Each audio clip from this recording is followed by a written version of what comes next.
What really happened with your host, Mike Rivero, because World War III is a really bad idea. Here is your host, Michael Rivero. And aloha, America. Welcome to the show today. It's Tuesday, October 3rd, 2017, getting into the week here, and we have got lots to talk about today. The phone lines are open, 800-313-9443.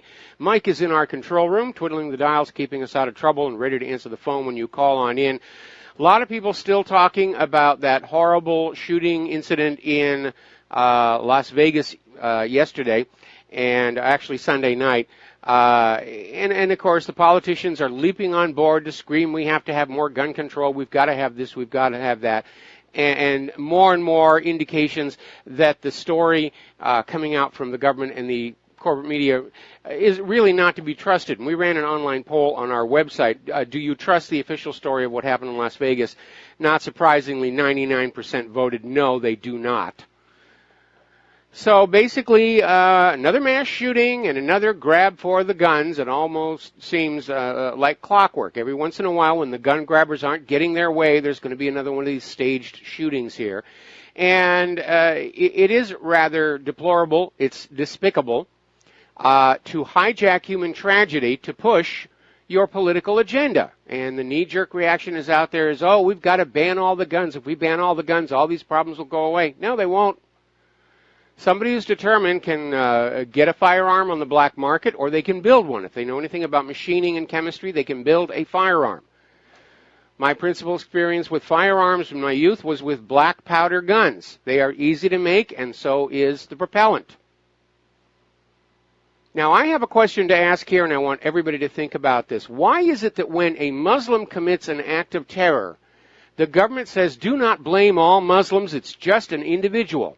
But when a gun owner commits a crime, the government says blame all gun owners and take away all their guns. It seems like kind of a double standard, or maybe a little bit of hypocrisy going on there. We want to keep an eye on that one. And it is hypocrisy because the government doesn't want to ban all guns. They want to ban your guns. And back in 2013, there was a bit of a stink when it came on out that the chief of police of Washington, D.C. had allowed Dianne Feinstein to have assault-style weapons in her home in the district, which was absolutely illegal at the time. But she's a politician. She's allowed to have guns here. Only in January, we had the California Senate voted 28 to 8 to exempt themselves from the California gun laws. See, the California gun laws are only for you law-abiding citizens, not for the politicians. Of course, they have to have guns. And, of course, gun laws do not stop criminals and terrorists from having guns. It just adds one more item to the smuggler's catalog of products as they come across the border. It's all about people control.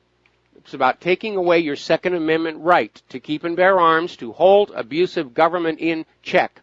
And that's really the issue at the heart of all of this. Now then, I want to remind everybody about something that happened. Do you remember a guy named Charles Whitman?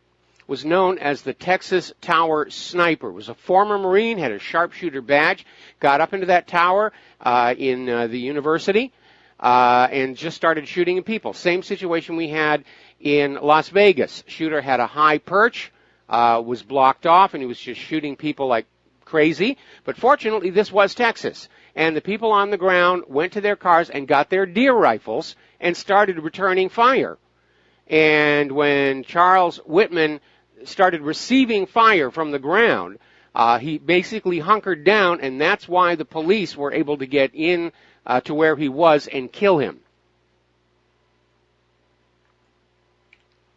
Now, obviously, the perch at the Mandalay Bay was chosen so that people on the ground, including law enforcement, would not be able to effectively return fire. That was a long distance, 400 yards. Certainly with a police sidearm, they're not going to be able to hit anything. Now, listening to the audio recording of the police scanner, we're getting more confirmation that there may have been more than one shooter because the audio, the police are reporting that shots are coming from high up in the Mandalay Bay, but also lower down as well. Now, there's a video out there that purports to show gunfire coming from somewhere around the 4th floor. It's being dismissed as a strobe light.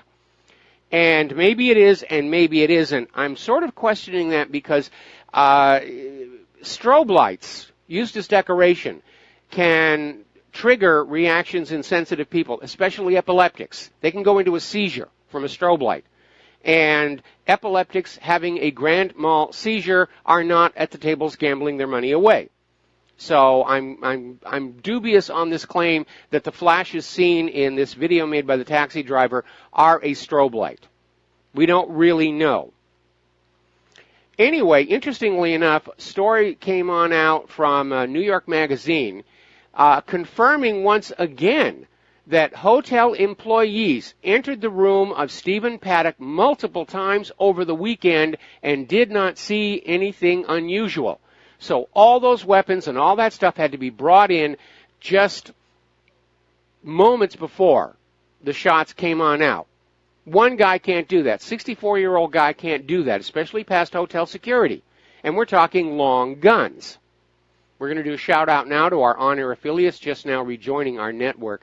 Now, in the room next door to Stephen Paddock, there was an Australian man who was visiting the Mandalay Bay, and he is saying that he witnessed multiple gunmen involved in the Las Vegas attack, and also said that apparently the police killed a security guard on the floor.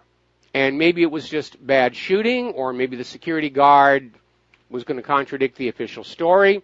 But there's a lot of disinformation being put on out right now. I've been saying since yesterday how strange we're not seeing any photos of the guns. Well, actually 2 photos were released recently showing AR-15 type guns. One of them has a bump stock lying on the floor, supposedly the crime scene. So far, so good, except that Fox News just showed a video of Stephen Paddock's room. The carpeting does not match the carpeting seen under these AR-15s. Now, I went to the Mandalay Bay Hotel's website, and I took the virtual tour of all their different suites, and the only room that has matching carpeting to what's seen under those AR-15s is the media suite. So already these photos of the guns are beginning to look staged or planted. The media is also pushing the Philippines link that some time ago, a week or two ago, Stephen Paddock sent $100,000 down to the Philippines. Oh, this must have been a Philippine operation somehow. Actually, he sent it to his girlfriend, who's from the Philippines. And remember, Stephen Paddock was a multimillionaire. He'd gotten rich in real estate speculation. He owned 2 single-engine aircraft to go with his pilot's license. So to him, $100,000 is not a lot of money. Now, here's an interesting little story that came on out. This is coming out of Oraz.com. Apparently, there was a police officer that got to the 32nd floor of the Mandalay Bay Hotel 16 minutes after the shooter started shooting and was ordered to wait for SWAT, who did not show up for an additional half hour. And they didn't finish clearing the room until an hour after that officer got up there. So that long delay would have been an ideal opportunity for the real perpetrators to just sneak on out. Remember, they had cameras out there in the hallway, watching the hallway. They knew who was there and where they were. Apparently, a Las Vegas union worker has come on out and said that everybody was notified on a mandatory active shooter training exercise, which was due September 30th, nearly coinciding with the shooting. Funny how there's always a drill near these mass shootings. It's fitting an established pattern. Even Trey Gowdy has his doubts. Gowdy is saying this obviously had to have a high level of premeditation. It's not just somebody who walked up into a room with a gun and started shooting. He had multiple weapons. He had the TV cameras. And Gowdy says it's difficult to believe that a single person could have done this without detection. And I'm absolutely in agreement, especially when you correlate that with the fact that hotel employees have been going in and out of the room. Housekeeping staff were cleaning the room. The do not disturb sign was not on the door. They went in there to do their job. They did not see anything suspicious. They didn't see any weapons. Now, as you know, there was this network executive over at CBS, Haley Geftman Gold, and she took to social media to explain that she was not sympathetic to the victims of the Las Vegas shooting because country music fans are often Republican. And CBS fired her. And apparently not concerned about that, CNN had their own moment where Jeff Zeleny suggested that most of the victims were Trump supporters, merely because they were attending a country music event. Can you say crude stereotypes? Can you say total lack of empathy to what's going on here? Oh, they're Trump supporters. They deserved what they got. They voted for Donald Trump. If they'd voted for Hillary, this wouldn't have happened. Now, there's an interesting little article. It's over on the Event Horizon Chronicle, and it's pointing out that this mass shooting and a desperate attempt to overturn the Second Amendment is a symptom of the fact that the U.S. NATO empire is dying. And like all dying dinosaurs, it's lashing out in its death throes. This is a symptom of impending collapse. So the gun grabbers are out there screaming for guns, and it's not working. People are going to the gun stores again. They're stocking up because they know every time one of these happens, we're going to ban guns. Oh, let's go buy some. Christmas is coming up. I remember when I was a kid, there would be ads for firearms as Christmas gifts, and it wasn't deemed strange at all. Where I grew up, it was sort of presumed that on your 12th birthday, one of the presents you would be given would be a rifle, along with a serious talking to about gun safety, which was the second religion in the town that I grew up in. And the first time you misused that weapon, you would get a trip to the woodshed, would have you eating dinner, standing up for at least a week. And almost everybody in my town had guns. We never had mass shootings. Kids would take their guns to school. They'd put them in the cloakroom because on the way home from school, we'd be varminting the fields. And nobody thought anything about it. Schools back then had gun clubs. They had gun teams. They had shooting teams. So getting to the domestic politics here, we're seeing a story coming out of Target Liberty that apparently Special Counsel Robert Mueller is trying to get New York to bring charges against Paul Manafort in order to put the squeeze on him, because Trump, as president, has no authority to grant pardons in state cases, only federal cases. And apparently Mueller is working with at least one other state beyond New York to put the same sort of squeeze on a different individual. And the idea is going to be they're going to charge them and say, well, you can go away to jail for a very, very long time unless you help us bring a case against the President, Donald Trump. And, of course, Mueller is still not looking at Hillary Clinton and her email server or the Clinton Foundation. And despite repeated requests from the Congress, Attorney General Sessions is still refusing to appoint a second special counsel to look into Hillary Clinton's crimes. This is our second Attorney General in a row protecting the narcocracy. This is our second FBI director in a row protecting that narcocracy. Even Jason Chaffetz is out there saying that Sessions is obviously dragging his feet on Democratic scandals. Emails, IRS, Pagliano, Fast and Furious. No. We only investigate GOP scandals. Give them what for? Greg Jarrett is out there saying there needs to be a second special counsel to investigate Clinton, Comey, Lynch, and others. And pointing out that a long time ago, when he was campaigning for the election, Donald Trump vowed, if elected, to have his Attorney General appoint a special counsel to reopen the Hillary Clinton investigation and, if warranted, bring criminal charges against her. Well, we know it's warranted. In his TV spiel, James Comey went down the laundry list of Title 18 felony violations that the FBI found Hillary had committed. Then he gave her that get-out-of-jail-free card on the basis that she didn't mean to do wrong. But anybody who's read Title 18 understands intention is not required.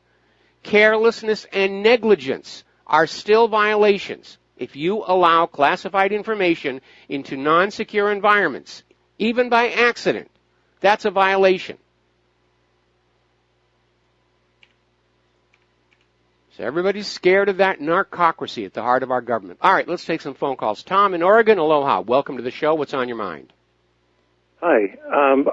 Between an article that you posted on what really happened today and one that was posted 2 days ago on Zero Hedge, we may have the correct dots to connect for Las Vegas.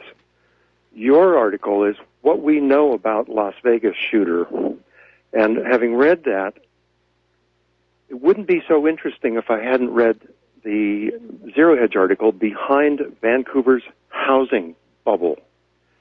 They're laundering millions of dollars in Chinese drug money. Now, in Vancouver or Las Vegas? In Vancouver. Okay. But what that article taught me, it goes into great detail about how this is done using casinos where you buy chips with dirty money and you come out with a refund for the chips in clean money. Yes. And they're doing this in the hundreds of millions. Now, when you look at the entire life of Stephen Paddock and his father, it screams a deal was made with somebody and he became a money launderer. His whole lifestyle screams money launderer. No, he may it doesn't. be American, but he's using the same method that the Chinese are using in Vancouver, Canada. No, his lifestyle does not scream money launderer. I mean, his history is very, very clear. He worked for Lockheed, then NASA, then he was an accountant, and he plowed his money into real estate investment. He made his money legitimately, and he's retired, and he likes to go to Las Vegas to gamble occasionally with his girlfriend. But there's no indication at all that he was involved in any kind of money laundering. Besides which, this method of laundering money has been known for a very, very long time. And casinos, when they take money in at that front desk where you buy your chips, if it's a large volume of cash, they have a little machine. They stick the money in there, and it reads off the serial numbers and automatically checks them against a list of serial numbers that are considered suspect. So it's not like it's this as foolproof as it used to be. Well, they were certainly getting away with it until recently in Vancouver, Canada, and we know that there's a lot of dirty money floating around the world that needs to get laundered. Well, they can just go to the Clinton Foundation. One of the other red flags that went up was about his father. When he was finally captured after 10 years on the lam and escaping from prison, he got one more year in prison before he went on probation. And that doesn't happen. If you shoot at an FBI agent and you escape from prison and you're on the lam for 10 years, you get a lot more than 1 year. So a deal was cut with him. Okay. Something. It may be, but I'm seeing a lot of people who are trying to use Stephen Paddock's father's history to try and tarnish Stephen Paddock. And again, what we're hearing from the family is that when Stephen Paddock went to prison, the mother told the kids he'd simply died. And they basically have not had any contact with him since. Right. But another interesting thing about the father is he was diagnosed officially as a psychopath, and psychopathy is genetic. Not always. Sometimes it can be chemically induced. But don't forget, Stephen Paddock himself has no history of mental illness. He was not on prescription antidepressants. And don't forget, to qualify for a pilot's license, the screening is not just your health. They want to make sure that you're not likely to take the airplane and, crash it into the World Trade Towers or something silly like that. Psychopathy is not a mental illness. It's a different kind of human. I don't know anybody who's studied psychopathy, and I have, who thinks it's a mental illness. Psychopaths do not think they have a mental illness. Well, nobody who's mentally ill thinks they're mentally ill. Anyway, I'm going to have to let you go. We got to take a break for commercials. We'll be back with more phone calls after these few words. And aloha, America. Welcome back to the show. And the corporate media and the government are really trying to dogpile Stephen Paddock and just keep heaping more accusations on him so that everybody's going, if even a tenth of this is true, he's a horrible, horrible man. Now they're saying he had 23 guns in his hotel room and 19 more at his home, and they found ammonium nitrate in his home, explosives. Well, ammonium nitrate by itself is not an explosive.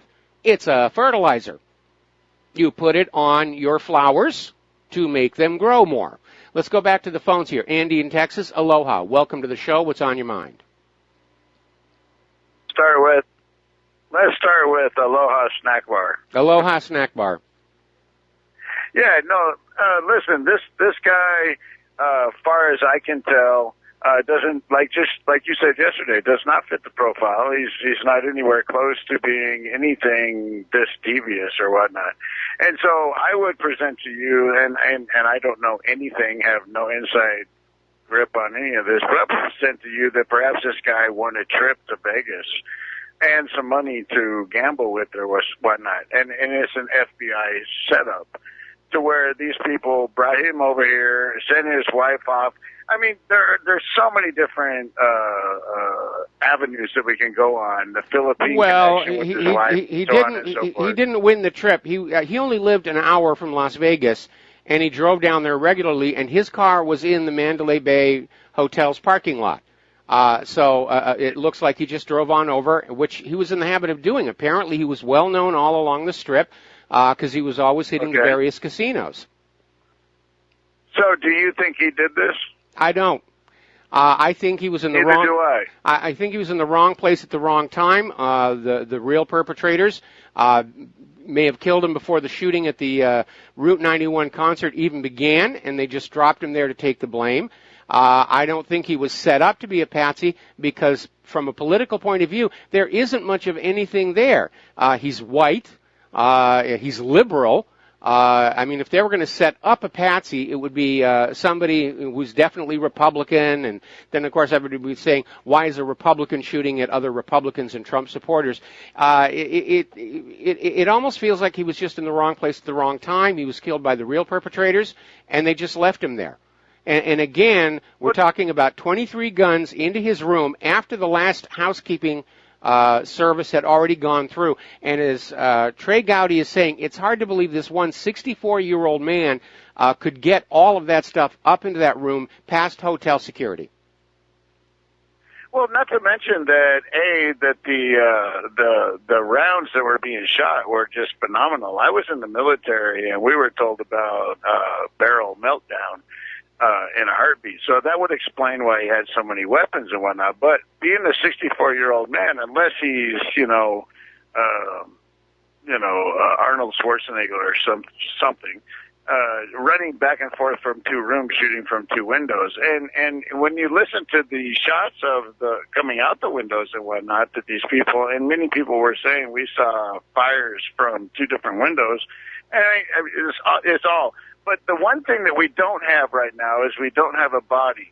We didn't, and I don't mean to be gruesome or anything, but we don't have a guy coming out in a body bag in which they unzipped. And, just a little while ago, I was told by another radio show host that this is not CSI. You don't get to see this. Well, this is where the secret lies. Show us the body of the guy. He's coming out in a body bag. Let's see the gentleman that you said did all this shooting. We don't have this evidence. We are so shy of having all the evidence. And we have to take what we get from mainstream media, from people who dig into this stuff and whatnot. There's a few people that can get into this and figure it out and stuff. But this is also kind of curious because it was on the release of O.J. Simpson, which brought a bunch of the national TV setup, NBC, ABC, CBS, Fox, MSNBC. We brought all these people there. And they just happened to be there at the time when O.J. was being released. So this is a little curious to me. I'm just saying we need more evidence before we can jump to any kind of conclusion. Well, at this point, given the past deceptions and lies by this government, the safe assumption right now is this is another false flag. Going to have to let you go, Andy. Got to take a break for commercials. We'll be right back. Aloha, America. Welcome back to the show. And I just got an email from somebody who knows the internal layout of the Mandalay Bay Hotel. And this person is indicating that the room where Stephen Paddock was located, the sniper's nest, the fire exit stairwell is right next door. Now, remember that story about police officer got up there 16 minutes after the shooting, was told to wait for SWAT, and he had to wait for half an hour. And then SWAT made the entry to the room, and, well, by the time they did that, these guys, the real perpetrators, could have been down the stairwell, got in their car. They would have been at the airport waiting for their flight out of town by the time SWAT actually got into that room. All right, we're going to go back to the phones here. Dustin in New Jersey, aloha. Welcome to the show. What's on your mind? Yeah, hi, Mike.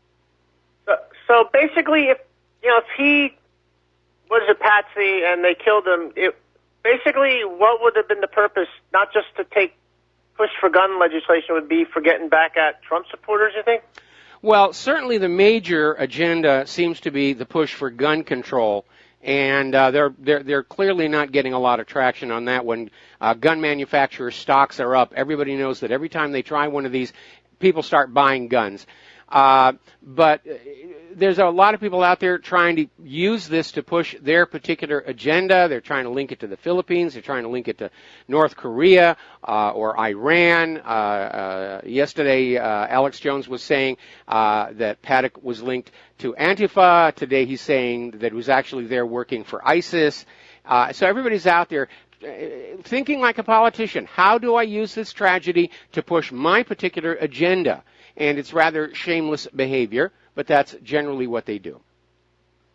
Yeah, because if you look, the agenda kind of matters, but it don't. But look at it, still ended up with the same scenario where it killed people in a country concert, and he rented. Now he rented that. He had to rent it at least a month ahead of time, right? Or whoever rented it. Well, he was a regular visitor, and he may have just had, a standing reservation for every so many weeks. We don't really know, and I don't know what the lead time for a reservation at the Mandalay Bay is. I don't think it's going to be exceptionally long because during the economic downturn, Las Vegas isn't really doing all that well because people don't have money that they can go gamble with. Obviously, Paddock did. He was a millionaire. But I think overall there's probably a high vacancy rate in those hotels. You may even find them on Hotels.com for all we know. Yeah, there's just that other aspect, Mike, that's still on my mind, the hatred of the media and the liberals like the Puerto Rican mayor have, just the vitriol. They hate Trump and they hate the people who voted for him to the point where they make people go out and cause violence too.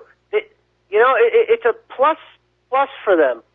Well, I mean, like certainly with CNN and that other one. With Antifa, it does. But I think the American people, I think this is going to backfire the way the NFL kneeling thing backfired.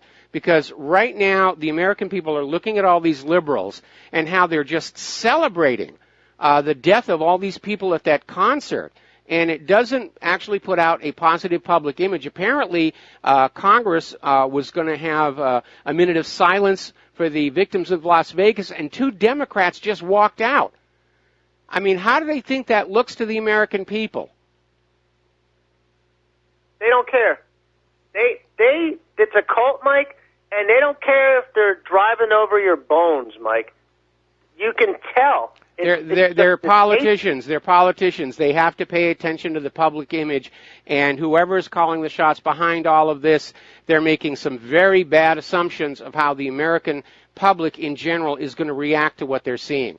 When you look at the CBS and CNN talking heads who are out there saying, they deserved it, they're Trump supporters, I imagine a lot of people are going to start turning off the CBS and CNN the way people are burning tickets to the NFL games.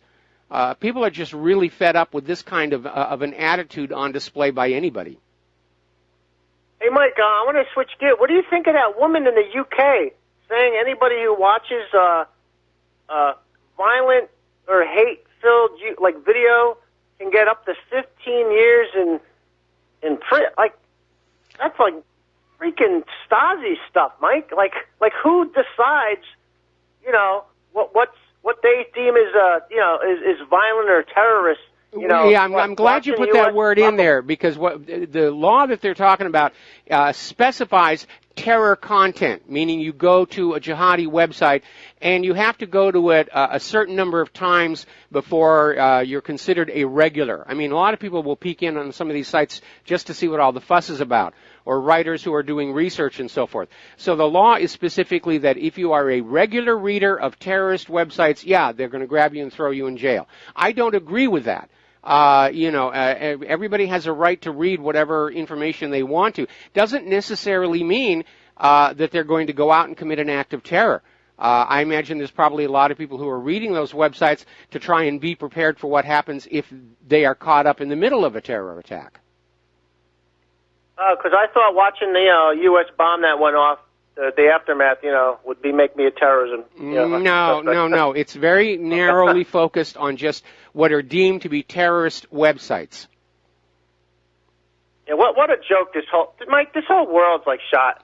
It's just what a joke. You look at just the mayhem these people are causing, and China's doing deals. Like I said, they're moving to do deals, and we're doing all this other stuff, and you're right, Mike. We're at the last bottom of the ninth. The whole Western world's on the bottom of the ninth inning, Mike. It's over for us. It's a dying empire lashing out in its death throes, and our task now is to not let the dying empire take the rest of the world with it. All right, thanks, Mike. Have a good show. Thanks an awful lot. We're going to switch over to Rob in Illinois. Aloha, Rob. Welcome to the show. What's on your mind today? Hey, Mike. Man, what's on my mind? All the disinformation, for one. It's hard to keep track of it, and it's so soon in the game here that, try not to jump to any conclusions. But,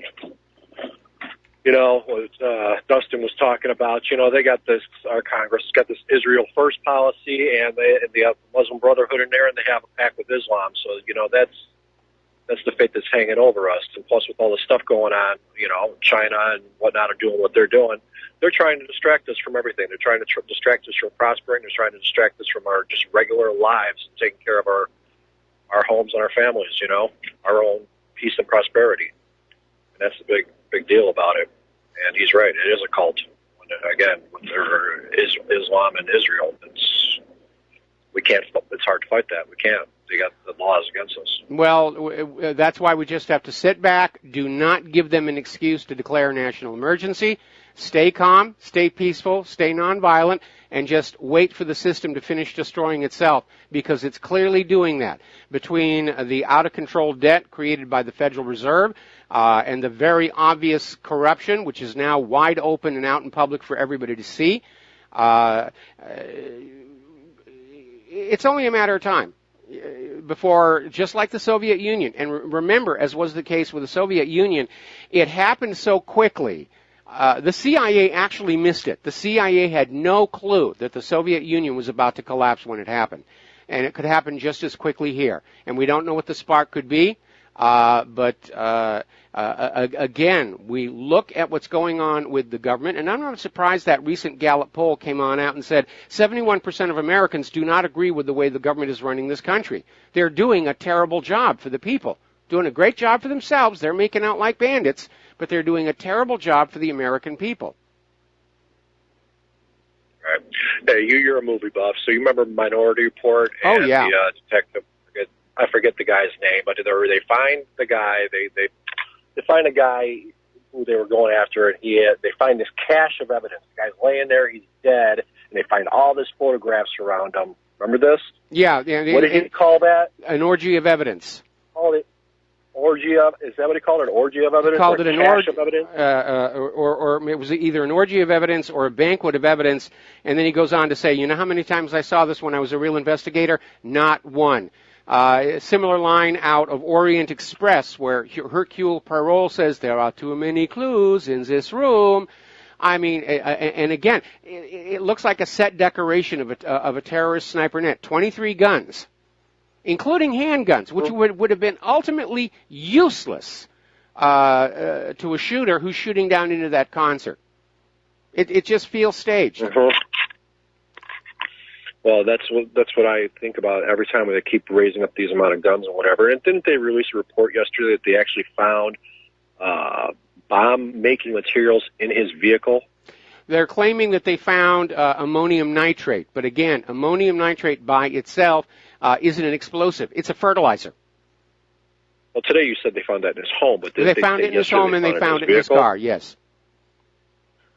And I don't know, I don't even know if it was really in his car. I mean, they're trying to pile on stuff to make everybody say, oh, this guy had to do it. Look at all the things they're finding. Next, they're going to claim that they discovered a Death Star in his garage. He had a storage locker in his town, and, we found Vladimir Putin sitting in there with a mind control device or some such nonsense. Well, the whole part about it, I'm going to finish this one for you, is the whole part about this is anybody that knew him, these people, these neighbors and whatnot, none of them ever knew him to be a gun enthusiast, to even talk about guns. Someone even mentioned that somebody was in the military and was talking with this guy about stuff, and not once did the guy ever mention guns. No, he had a couple of hunting rifles. He did like to hunt. He had a hunting license. He had a couple of hunting rifles.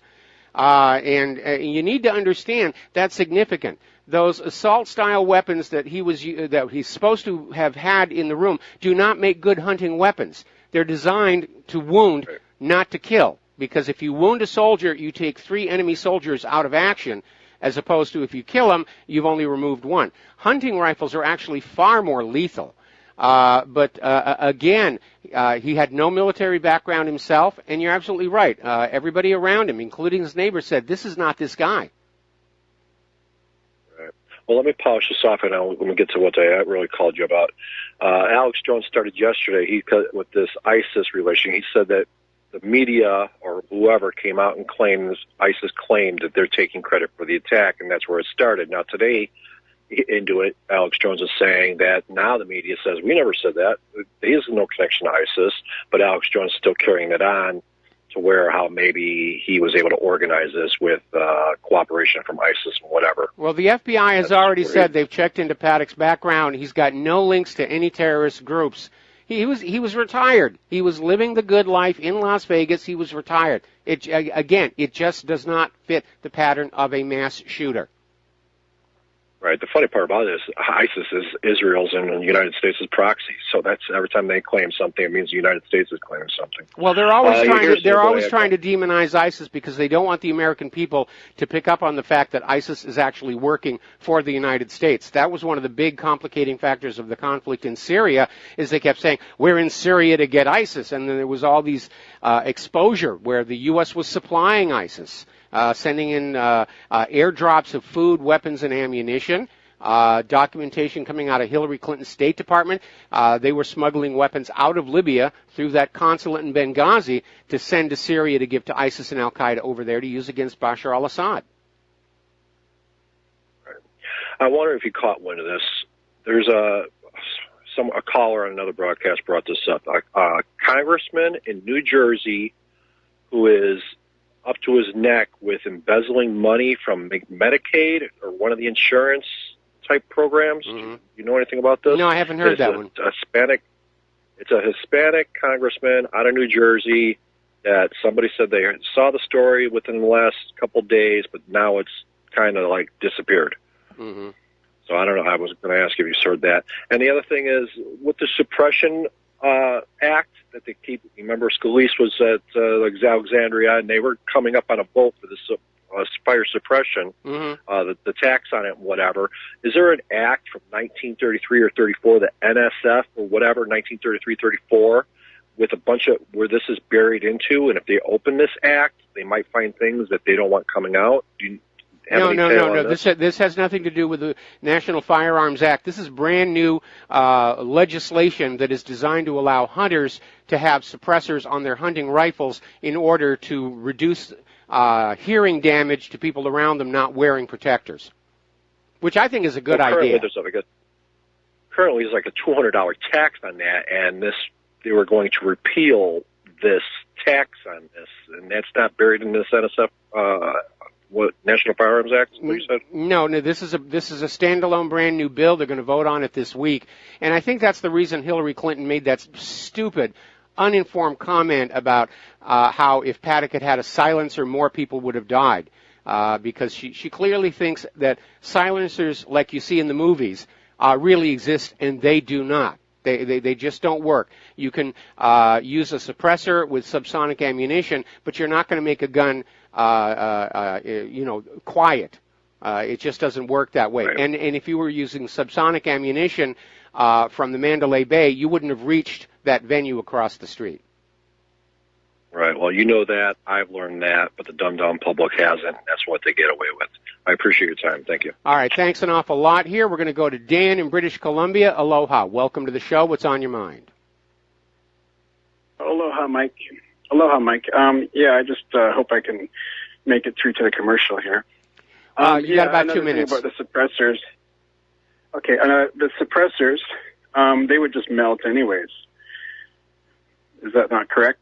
Well, it depends on how they're made. I mean, the Russians had a suppressor that was basically a tube filled with steel wool, and they were only good for like 4 or 5 shots. But some of the modern suppressors, because they're larger and more voluminous inside, they don't actually heat up as rapidly as the barrel does. Okay, anyways, the reason I called, I did send you a link from rents.com. It's a layout of his hotel room, and it's called the Vista Suite. Yes. 1,800 square feet. Quite expensive. This guy had, like, video poker debt, apparently, according to a lot of online sources, mainstream media sources. So that doesn't add up. And then another thing is... Well, wait a minute. The Mandalay Bay Hotel reported on several $1,000s worth of transactions, but refused to say whether they were losses or winnings. We have people out there who are assuming that he was heavily in debt, and this was his, way to deal with it. Well, frankly, if he was in debt, he could have sold one of his 2 airplanes. But again, this guy was a multimillionaire. A little bit of gambling debt isn't really going to be that kind of a problem. I'm sorry to cut you off here. We got to take another break for commercials, and we will be right back. And aloha, America. Welcome back to the show here. And the New Jersey senator who got caught with this, Bob Menendez. Aloha. Welcome. 23 rifles and plus other stuff. Yep. And it's kind of interesting how it's like, I remember when this first broke, there was 3 narratives that was put out when they were interviewing people. One, they interviewed one person. He put out like a Sanctuary City narrative, ISIS narrative, and then running with the narrative of the Republicans are pushing the mental health. And that's a slippery slope. Well, not just them. Everybody's pushing that.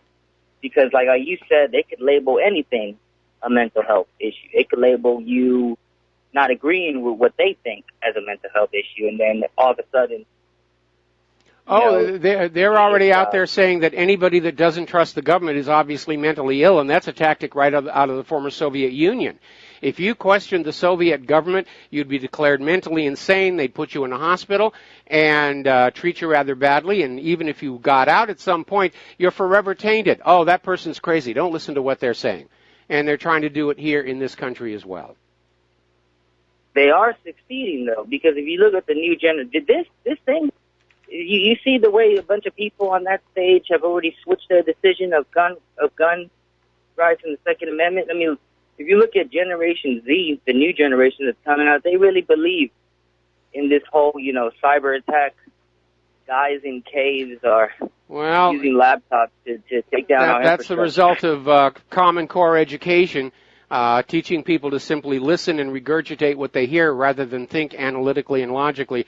But apparently, I just got word on this. Paul Ryan is now pulling that SHARE Act from consideration. This is the one that would have deregulated the suppressors. It's now off the table, which is a classic knee-jerk reaction considering that no suppressors were used in the Las Vegas shooting. The only person who made it an issue was Hillary Clinton. So that was her agenda, to get this legislation defeated. That just shows you they're working together. He had to pull it because she's too stupid that if she would have just kept her mouth shut, that thing would have went through. And that's what I'm saying. Yes. They're so fractured at the top. They don't know how they're imploding. When you look at the NFL, when you're looking at the wars, they can't keep it. They're imploding, and you just see all the cracks. You see it now. That's why we got to stick together. It's not us. We need to not, because everybody's pushing that Civil War razor. That's the best thing that they could want. Okay, we're going to have to let you go. We got to do a station identification. We'll be back in just a minute. And aloha, America. Welcome back to our show here, hour number 2. And before we go back to the phones, I want to talk about this thing where Paul Ryan just pulled that bill from consideration that would have deregulated suppressors. Now, again, suppressors are not silencers, especially when they're used on a hunting rifle. And no suppressors were used in Las Vegas. Hillary Clinton made it an issue. The fact of the matter is that the use of a suppressor does not conceal gunfire. It can obscure the origin if you're listening for them. But if they're shooting at you, you can see the flashes. And again, this is a law that will affect the law-abiding gun owner and won't affect the criminals, because suppressors are very easy to make. The Irish Republican Army used to do one-shot suppressors carved out of potatoes, raw potatoes. You can make a suppressor out of a plastic water bottle, if you know what you're doing. You can 3D print suppressors. So the criminals are going to have them, no matter what. All right, let's grab some phone calls here. Daniel in Canada, aloha. Welcome to the show. What's on your mind? Yeah, Michael, this theory that this guy was sort of set up, it makes a lot of sense. I mean, he did have a hotel suite that had 2 corners on it. But if you're going to go on a suicide mission, it doesn't make sense why he wouldn't take all the furniture in the room and mattresses and stuff them down the stairwell right next to the door. Put a bunch of light up all the elevator buttons, and then go on a shooting spree, and then he would have got more kills, and then try and kill the SWAT team. It just makes no sense that they come in and he's already dead, or that's what we're being told.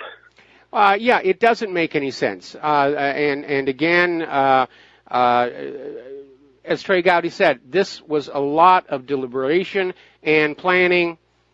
And again, that idea of the second broken window, which is a long distance away from the first broken window, why does he need a second window? Everyone's saying, well, maybe he's running back and forth. Why? There's no reason for him to run back and forth between 2 broken windows. You have 2 broken windows only if there's 2 shooters. That's true. And just the way the media comes out with, there's links to ISIS. Now, I went immediately to Rita Katz at Site Intelligence. Here's someone who watches a lot of extremist jihadi videos. Maybe she should go to jail for 15 years. Yeah, you raise a good point there. It's like all they have to do is mention it, and it gets a little blurb in the first day of the shooting, and that's all that really matters. I mean, that will take away any possible links to Antifa right away. I don't know. That's just my theory. Okay, well, none of this really makes any sense. It feels like a stage setup. It feels as phony as Columbine. It feels as phony as Sandy Hook. It feels as phony as the Boston Marathon bombing.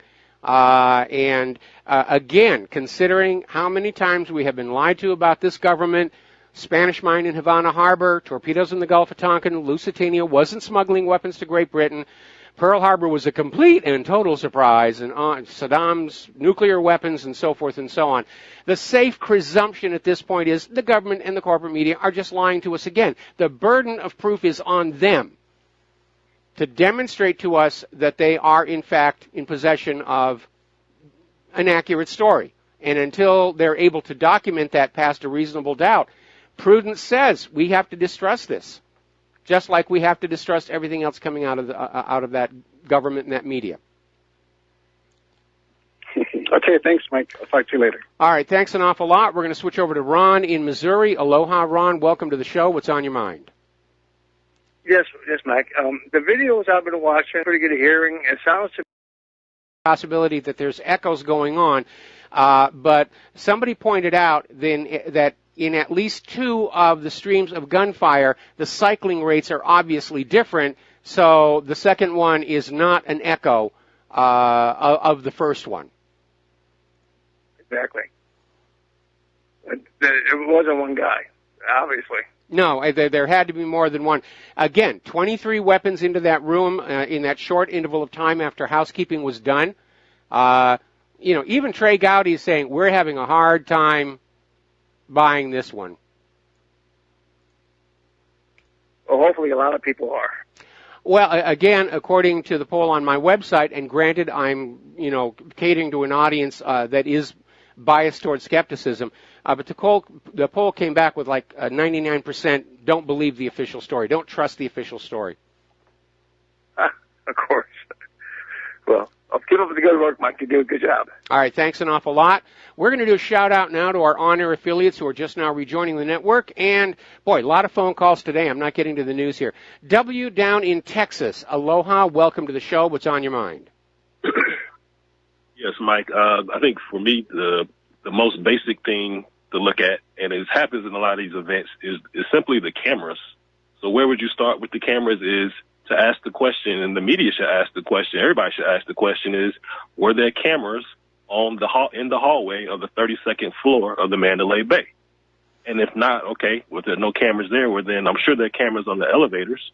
There's cameras on the elevators. There's cameras in the lobby because casinos tend to attract, cheats and so forth. There are cameras everywhere. There's the eye in the sky.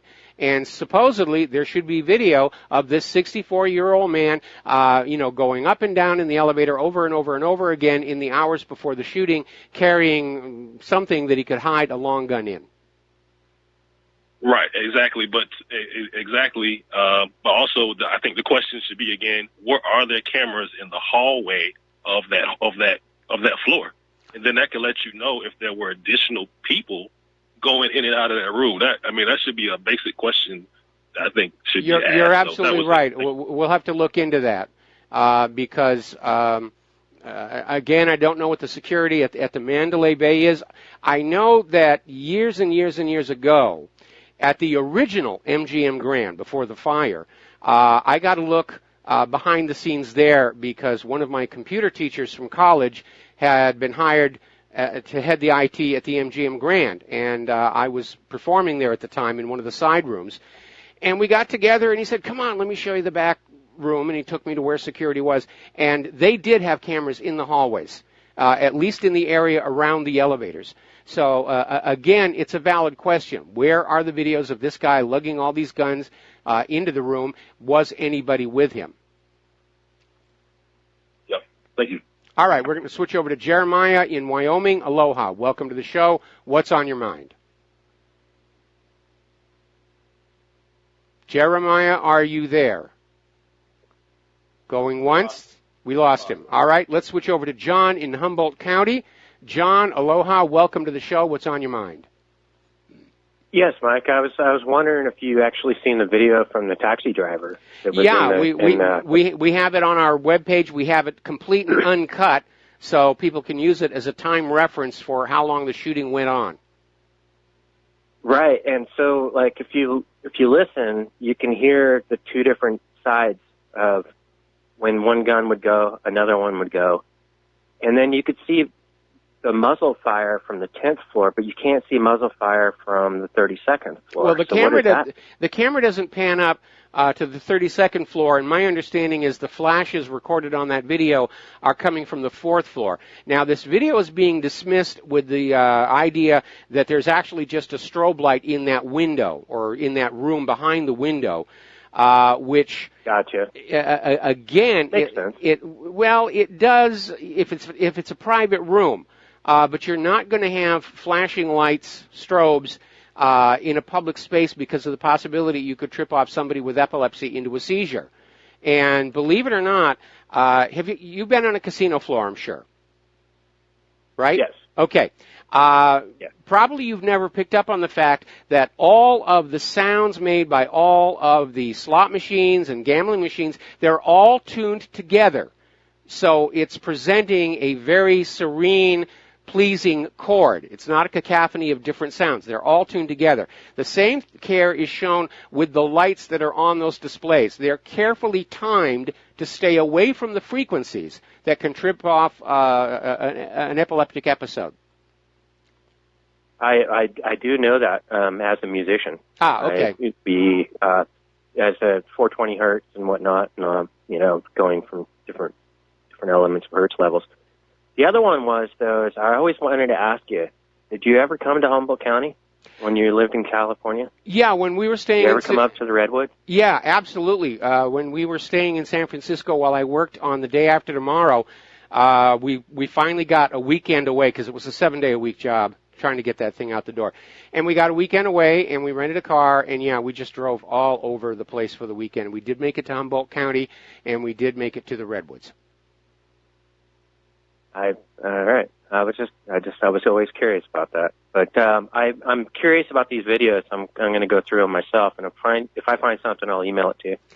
What I would like to find out is if that window on the 4th floor where we're seeing the flashes, if it's a private room and somebody just decided they wanted to stroll, or if it is.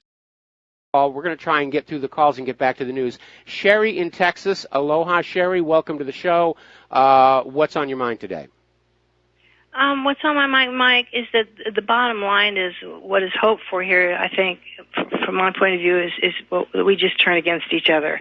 A push for civil war, Republicans against Democrats, guns versus non-guns, conservative versus liberal.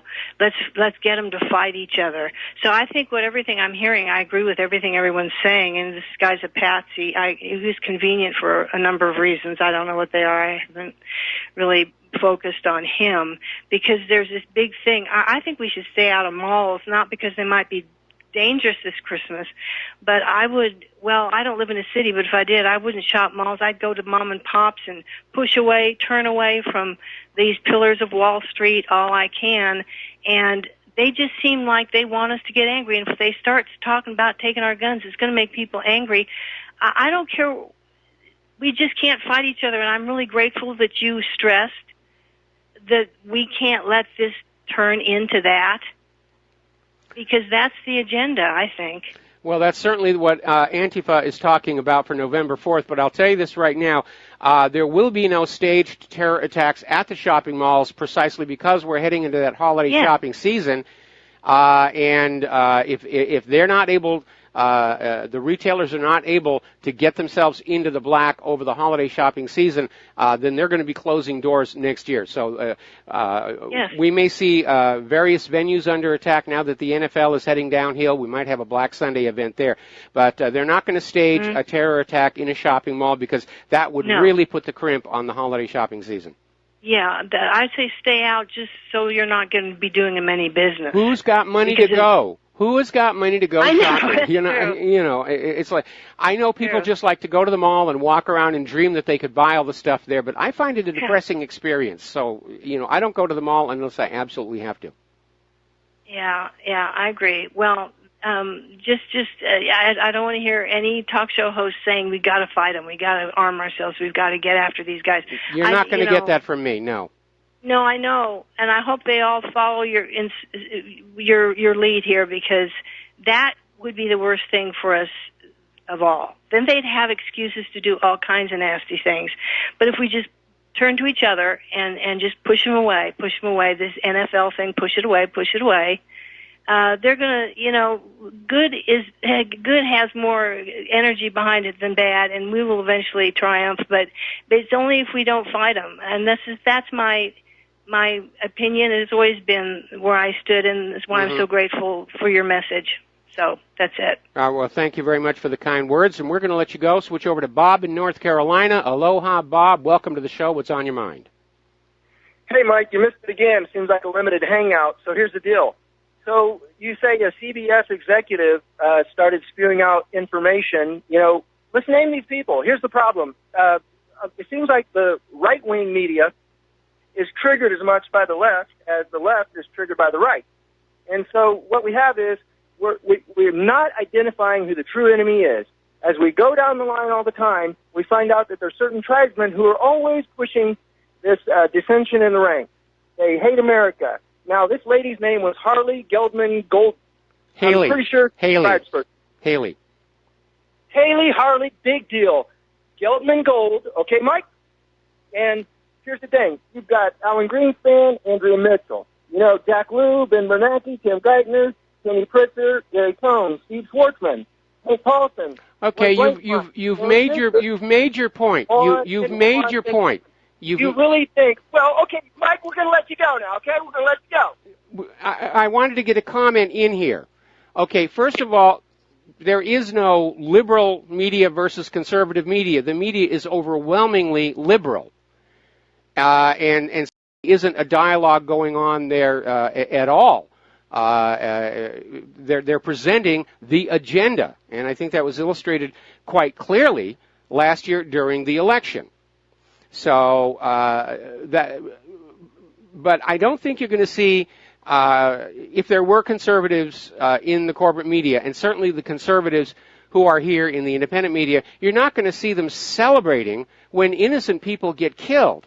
And that, my point was that I don't think these executives at CBS or CNN are comprehending how this looks to the American people at large, or all these liberals who are all over Twitter celebrating the death of all these Trump supporters. They're happy it happened.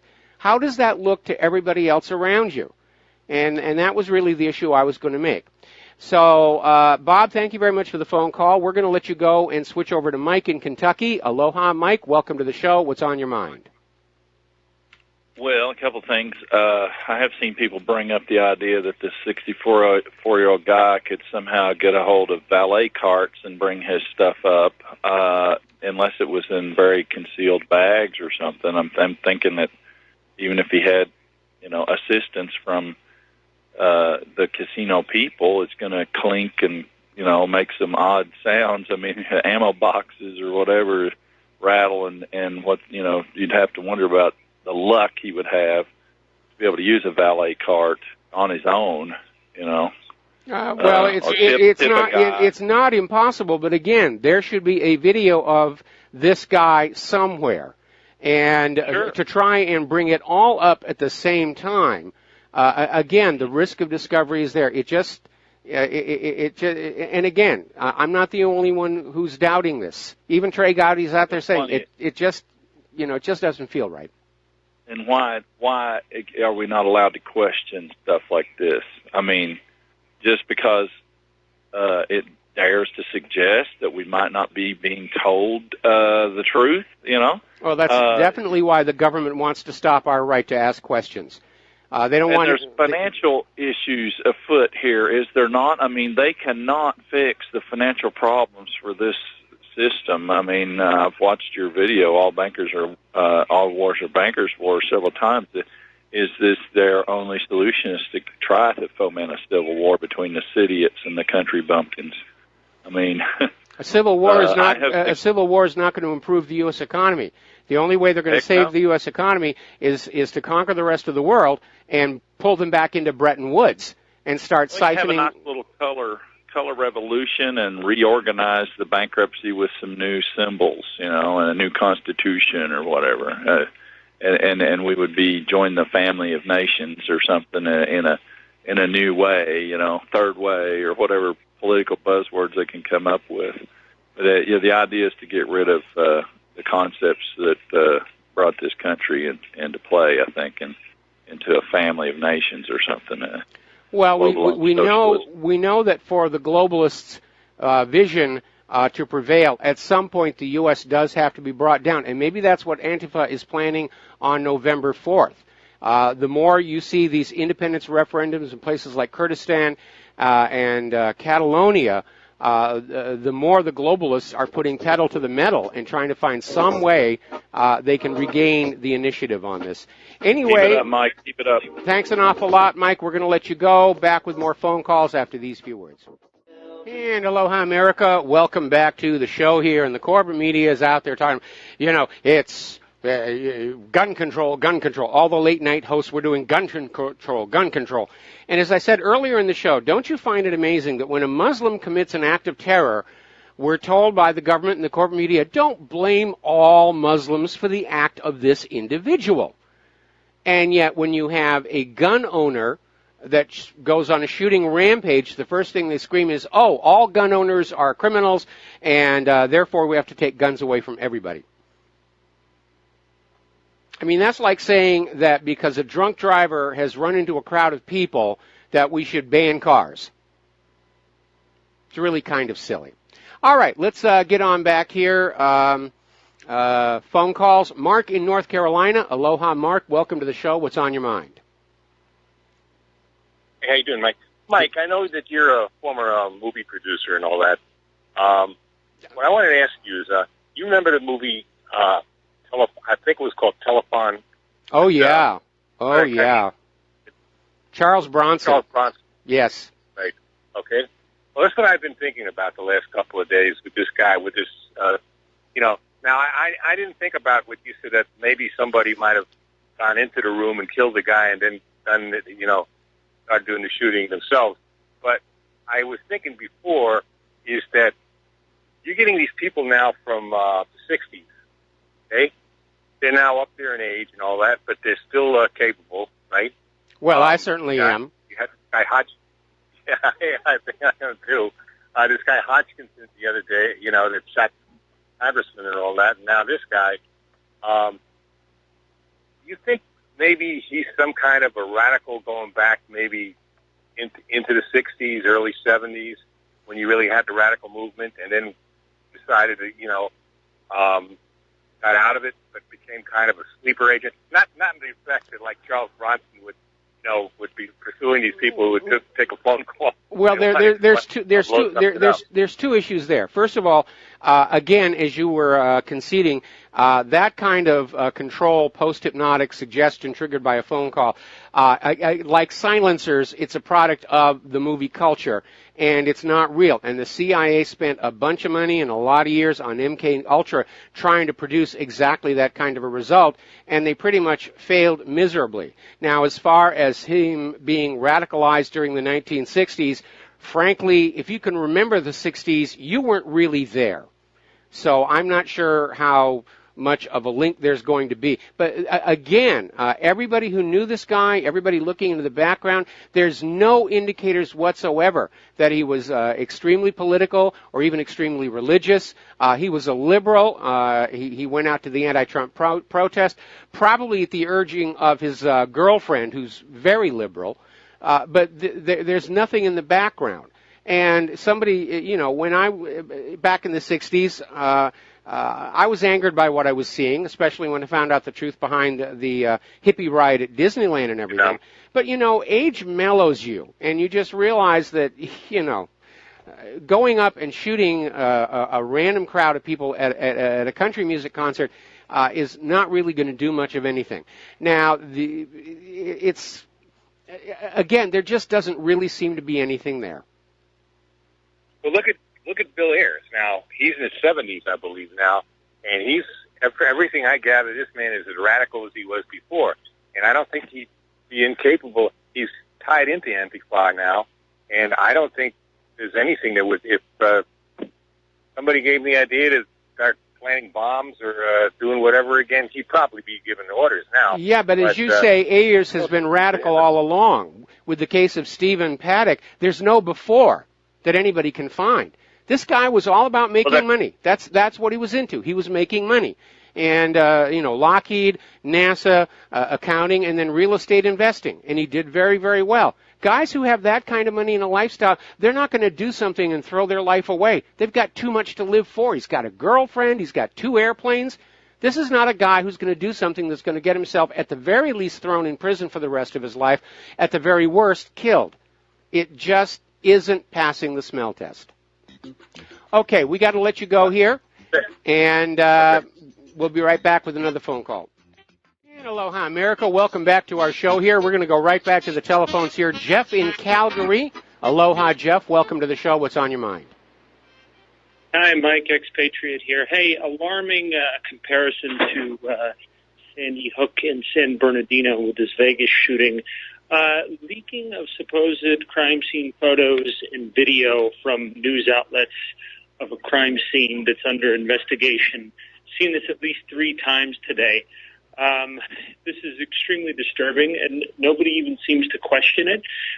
Fox Boston affiliate leaking photos and video. Bloomberg leaking information about an active crime scene. today in the last press conference, the sheriff said, and I quote, that all video and digital evidence has been given over to FBI custody. So where's the leak?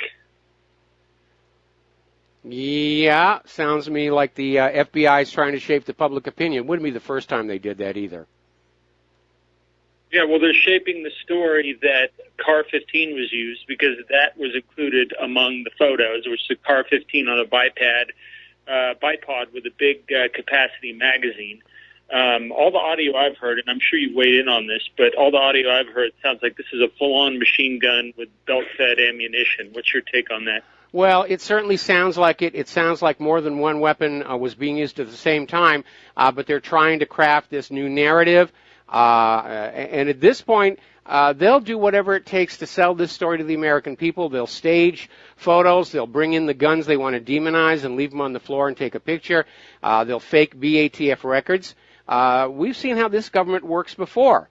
They absolutely have no resistance to just continuing to lie until they get their way. And then anybody who stands up and says, I think you're lying, is going to be demonized.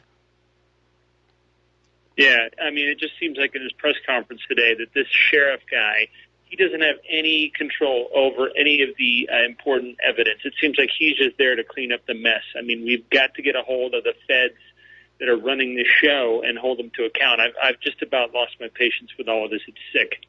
It is. It absolutely is. And all right, thanks, Mike. All right, okay. We'll switch over to James in Texas. Aloha, James. Welcome to the show. What's on your mind? Yeah, Mike, first of all, I got to tell you, you have some of the best intuitive analysis of anybody on radio. Well, I got to tell you, I really do appreciate it. I blush. Well, yeah, but I was just going to say, I just want to make a statement, and then you tell me what you think. And then I see this country being pushed into a civil war, regardless of what all of us want to keep the cool heads and the calm, the calm thoughts, and we want to not do this. We want to use our heads and prepare. But the reality is, I think the way we're looking, I don't see, if you play this out in your mind along the, long term, I don't see another way out of it. Well, certainly Antifa is a communist group. Their name stands for anti-fascist, and fascists and communists are two polar opposites of the economic model spectrum. And so definitely they're communists, they're socialist. Liberals tend toward socialism. We see that all the time. I'm at heart an old-fashioned capitalist. But if I have to choose between socialism and fascism, I would tend toward socialism. But unfortunately, the way that we see people like Hillary Clinton want to implement socialism, it's really just another way of guaranteeing that the people are kept so poor they can never stand up to the ultra-rich, the same model that the Soviet Union did. Throughout history, opposition to oligarchy has always arisen from the middle class, and as a result, every time a nation sinks into tyranny, the first thing they do is crush out that middle class. And it's happening in America right now. Yeah, I agree. I see that exact thing. The other thing I was going to mention to you is that John, for Republic Broadcasting is trying to raise money. Well, there's a whole bunch of listeners that listen on the phone that do not, like me, as an example, that are not online, and we would love to help. We would love to support. But what we need is if John, you make an excellent commercial, by the way, for them, for Republic. But if there would be a P.O. box somewhere that some of us older guys that don't care nothing about the internet, really don't want to be on it, and would be more than happy to help if we had a way to do it. Well, actually, if you go over to the website for republicbroadcasting.org, and you hit that contact in the top menu bar, the postal address is right there. Republic Broadcasting Network, 2251 Double Creek Drive, number 302, Round Rock, Texas, 78664. excellent. But I'm not online at all. I mean, I don't have a computer Oh, at all. I see what you're. I have to go 20 miles just to get on a computer.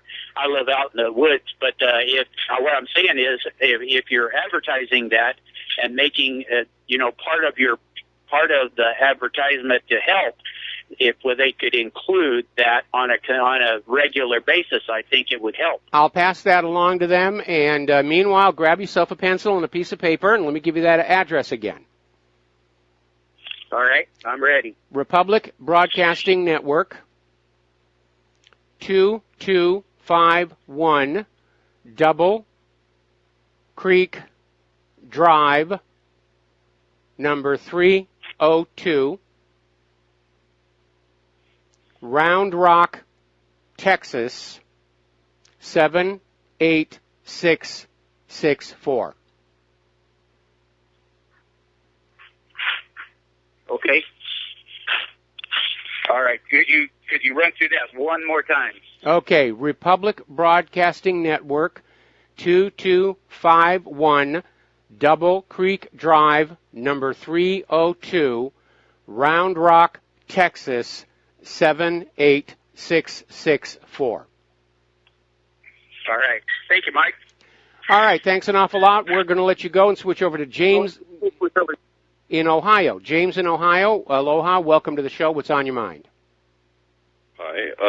I read that there were 20 firearms found in that room. As somebody who has had some experience carrying long guns around, I find this kind of dubious. There were 23, but some of them were handguns. Right. But the idea that he would bring 23 guns up to a high-level motel room, even in bags, they would be extremely heavy, unwieldy, and awkward, and it would be kind of a spectacle, too. In addition, you see the same kind of thing with the Sandy Hook case.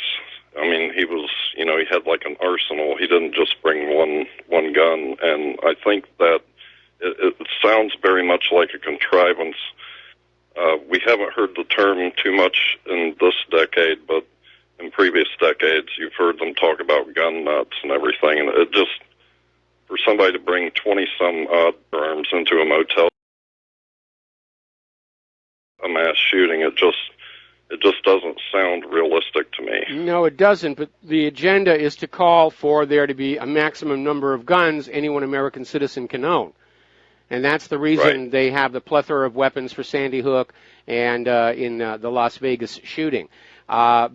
Again, given that Las Vegas casinos are very often targets of fraudsters and cheats and so forth, security at a Las Vegas casino is a lot more intense than it would be, for example, at a regular hotel in, say, downtown Los Angeles or over by Disneyland or anything like that. So, again, this guy going through the lobby over and over again with these bags. You go up with a bag, come out empty-handed, go up with a bag, out empty-handed. Security would definitely notice that.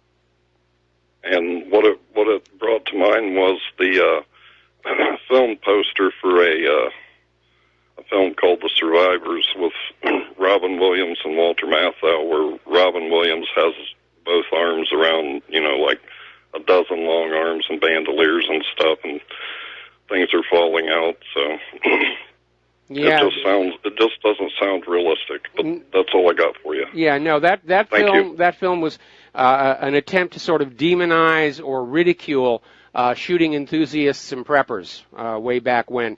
All right, thank you very much for the phone call. We're going to let you go.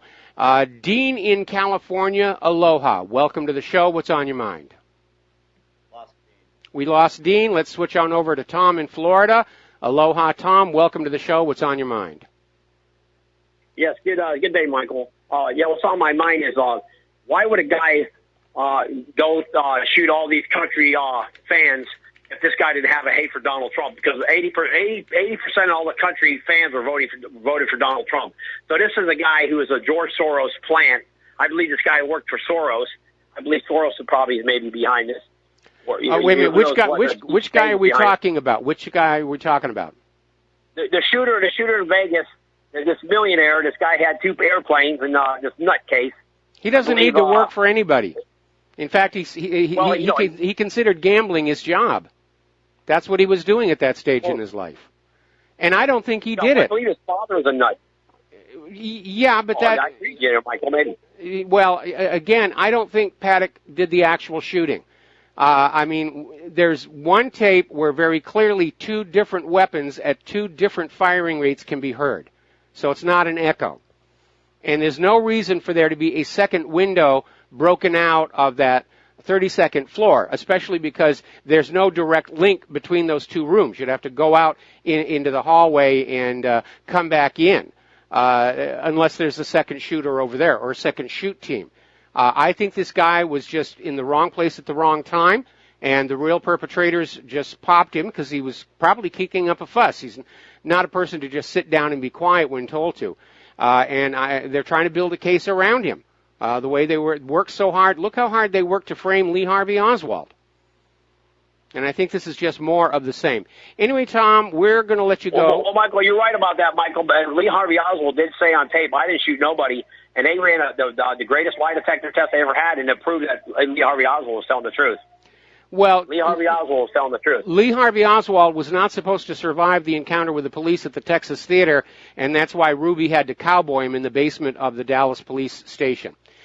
So, Yep. All right, so Tom, we're going to let you go, and we're going to close the phone lines because we're getting to the end of the show, and I have got a lot of stuff I need to share with you, and we really did go overboard with the phone calls here. Now, do you remember that big stink they were making about how Facebook was asked to find ads that were linked somehow to Russia that might have had an influence on the election, and Facebook came back initially and said, no, we can't find any, and then more and more pressure was put on him to come up with the right answer, and then finally Facebook came on out with a whole bunch of ads and said, yeah, these were purchased by people who have links to links to links to links that could somehow be construed as Russia.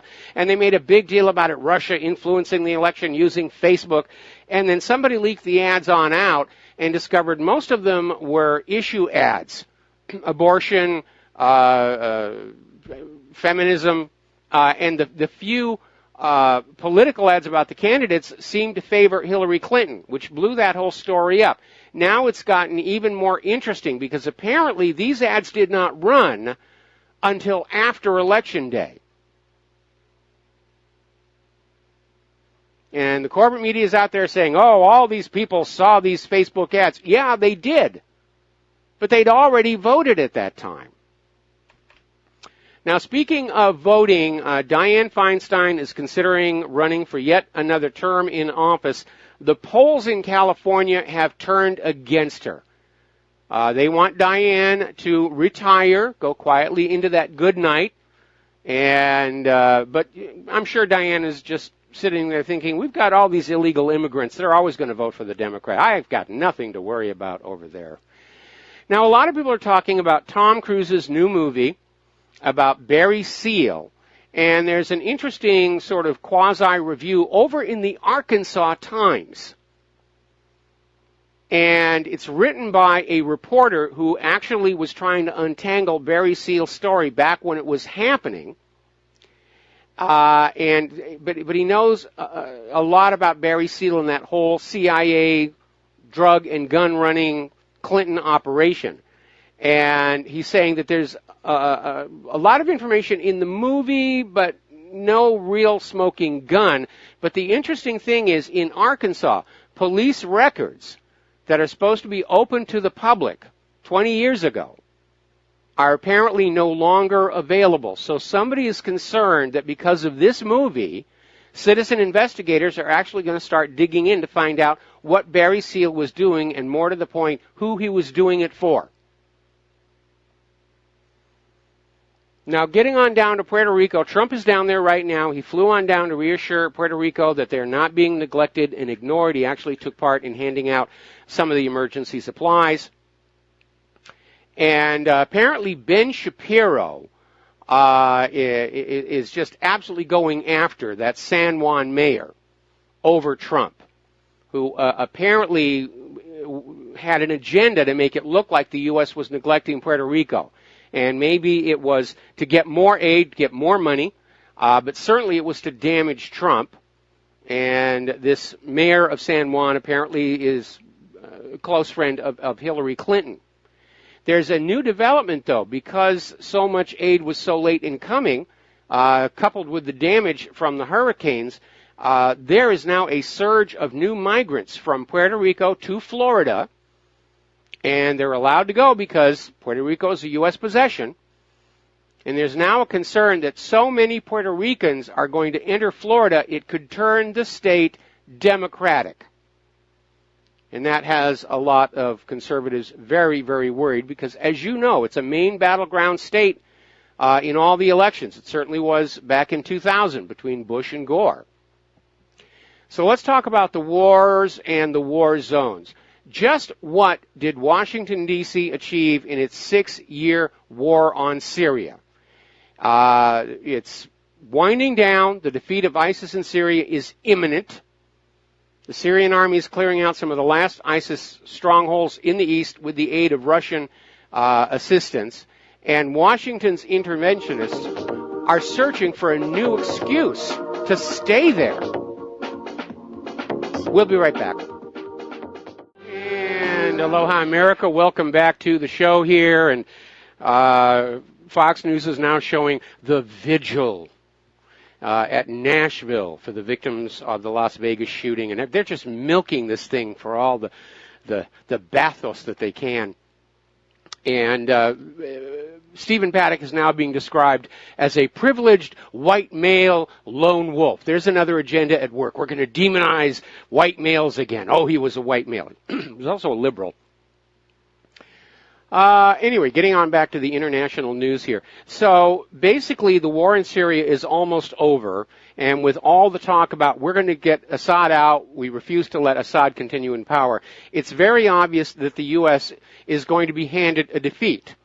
Now, the U.S. government, the corporate media will say it's a stunning victory, we got rid of ISIS, but to governments around the world, it will be seen as a major strategic setback for the U.S. plans.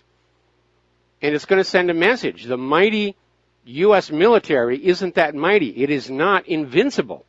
And I think Donald Trump made a huge mistake sending those cruise missiles into that Syrian airfield when so many of them missed. And it underscored that our weapons really aren't as good as they're made out to be. Now, as you know, there's been an ongoing debate about Turkey and whether it's going to join the European Union. And the European Union was approaching them, then they weren't, and now Erdogan is saying that Turkey is no longer interested in EU membership. Erdogan's son came on out and basically described the European Union as a bunch of infidels. And so that issue is now very much off of the table here. Over in North Korea, missiles have been moved from the research center. It looks like there's probably a new test launch about to happen, and the 10th is a big holiday in North Korea, and Kim Jong-un likes to celebrate the holidays by firing off test missiles. So there's probably going to be something over there as well. Now, again, the U.S. really can't just haul off and attack North Korea for testing their weapons, because every nation on earth tests their weapons. So there could be a false flag. Now, as you know, they just sent the carrier, the Ronald Reagan, over for exercises off the Korean coast here. And remember, the Reagan was heavily contaminated when it was supporting the Fukushima operation. They haven't been able to fully clean it up. So that would make a very fitting and appropriate target for a false flag. Oh, my goodness, North Korea sank the Ronald Reagan, those dastardly North Koreans. We will give them what for. Article that came on out of Information Clearinghouse, and it's saying basically the same thing I've been saying for the last week. North Korea would be stupid to trust the United States.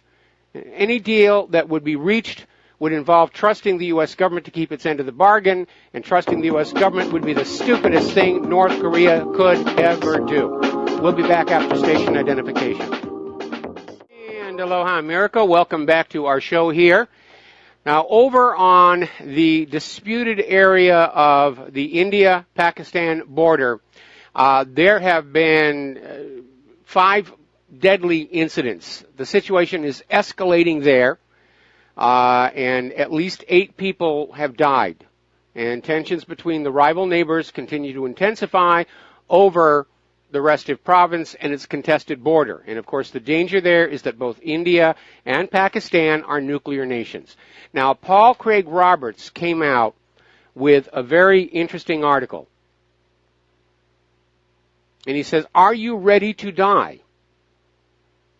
And he starts out by pointing out that Glenn Greenwald, over at The Intercept, exposes the fake news put out by the U.S. Department of Homeland Security that Russia hacked 21 U.S. state elections, which went around the world. In the corporate media, oh, there, we've got it. And apparently the state governments have all been calling the Department of Homeland Security to say, no, we don't see it. It's not here. There's no evidence of it. And so Paul Craig Roberts is making the point that the U.S. security agencies, Homeland Security, CIA, FBI, NSA, they are part of the propaganda machine. You are not going to get real information from them. You're going to get what is politically expedient. Remember when Frederick Whitehurst blew the whistle that the FBI crime lab was routinely rigging tests to favor the prosecution? When that came out, they had to let a lot of people go from prison. The entire U.S. federal central government is hopelessly, irretrievably, irredeemably corrupted from top to bottom. Now, the moral and the immoral are mutually exclusive societies.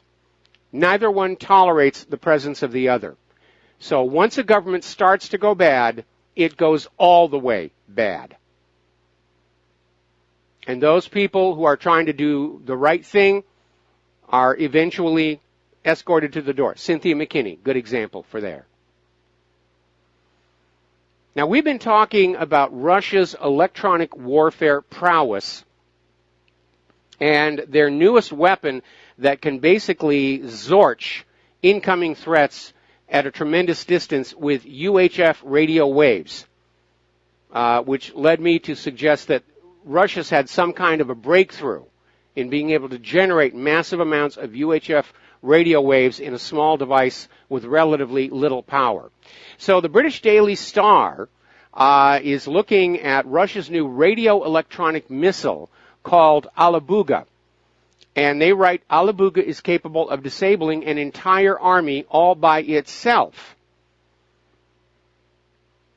And it uses high-frequency radio waves, and it will disrupt all communication systems. And modern armies are heavily tied in with their radios, their computers, the little handheld battlefield monitor. I forget what that one is called. And they say, in a very real way, Alabuga is a more powerful weapon than a nuclear bomb because it can instantly make useless all NATO or U.S. technology for a radius of 3.5 kilometers.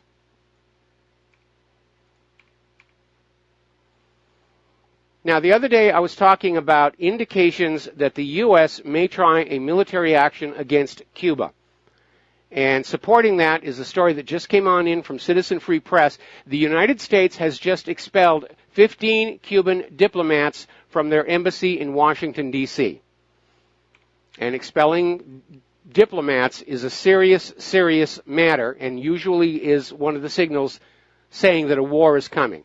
Maybe the warmongers are feeling bad that they're losing in Syria, and somebody said, well, we'll just go on down, we'll whoop on Cuba. We know we can take Cuba. We'll feel butch once we get down there with Cuba, and we'll have all that Cuban rum, Cuban cigars all to ourselves. Now, apparently over in Israel, the Jerusalem Post did an interview of Yossi Cohen, who's the head of Israel's Mossad, who came on out and admitted point blank that Iran is Israel's primary objective. They want Iran destroyed, broken up, and smashed, as long as the Americans go do it for us, apparently. As you know, there is a brand new U.S. military base in Israel. Now, the official position of the U.S. government is it's more of a warehouse storage area. It's not really a military base, but, when you have soldiers and weapons surrounded by a fence, that's a good definition of a military base. And needless to say, the Palestinians are not very happy about this. They're not happy about it at all. And basically, they're saying it's another way for the U.S. To place American weapons at the disposal of Israel. And it may well be that this U.S. military base on Israeli soil is part of the preparations for the war against Iran, which we know is coming. All right, we're going to do a shout-out now to our network our affiliates who are just now rejoining our network. Philip Giraldi has come out with an article, How I Got Fired, and he's talking about the aftermath of this article he wrote called America's Jews Are Driving America's War. And it made several points concerning the consequences of Jewish political power regarding U.S. foreign policy. And, of course, he immediately came under attack. And he had been a writer at the American Conservative magazine. And they basically fired him, saying, you can't say that. You can't say bad things about Israel. And Israel's always very concerned about not allowing anybody to criticize them.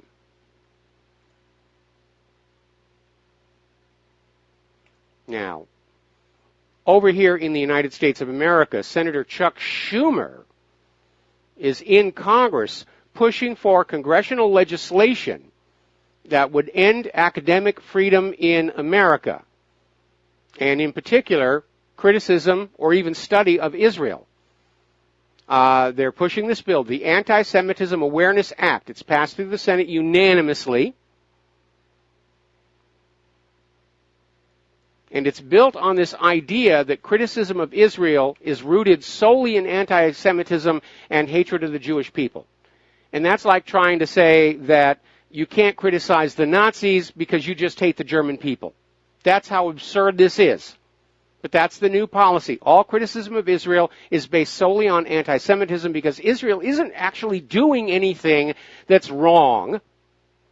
So obviously you're only saying these terrible things about Israel because you hate the Jewish people and you want Hitler to come back and gas Jewish babies in the ovens.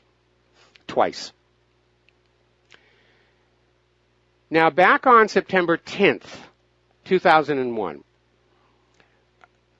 then the Secretary of Defense, Don Rumsfeld, got up at the Pentagon and announced that some $2 trillion had vanished. And it should have been the economic/military story of the year. But fortunately for Donald Rumsfeld, the very next day 9/11 happened. And then the story about the missing trillions of dollars from the Pentagon just vanished. And it was never heard from again because the airplane that struck the Pentagon flew around the Pentagon, turned around and came back and flew into the offices where the auditors were trying to find where all that money had gone, destroying the paper trail permanently. Somebody made out like a bandit with that.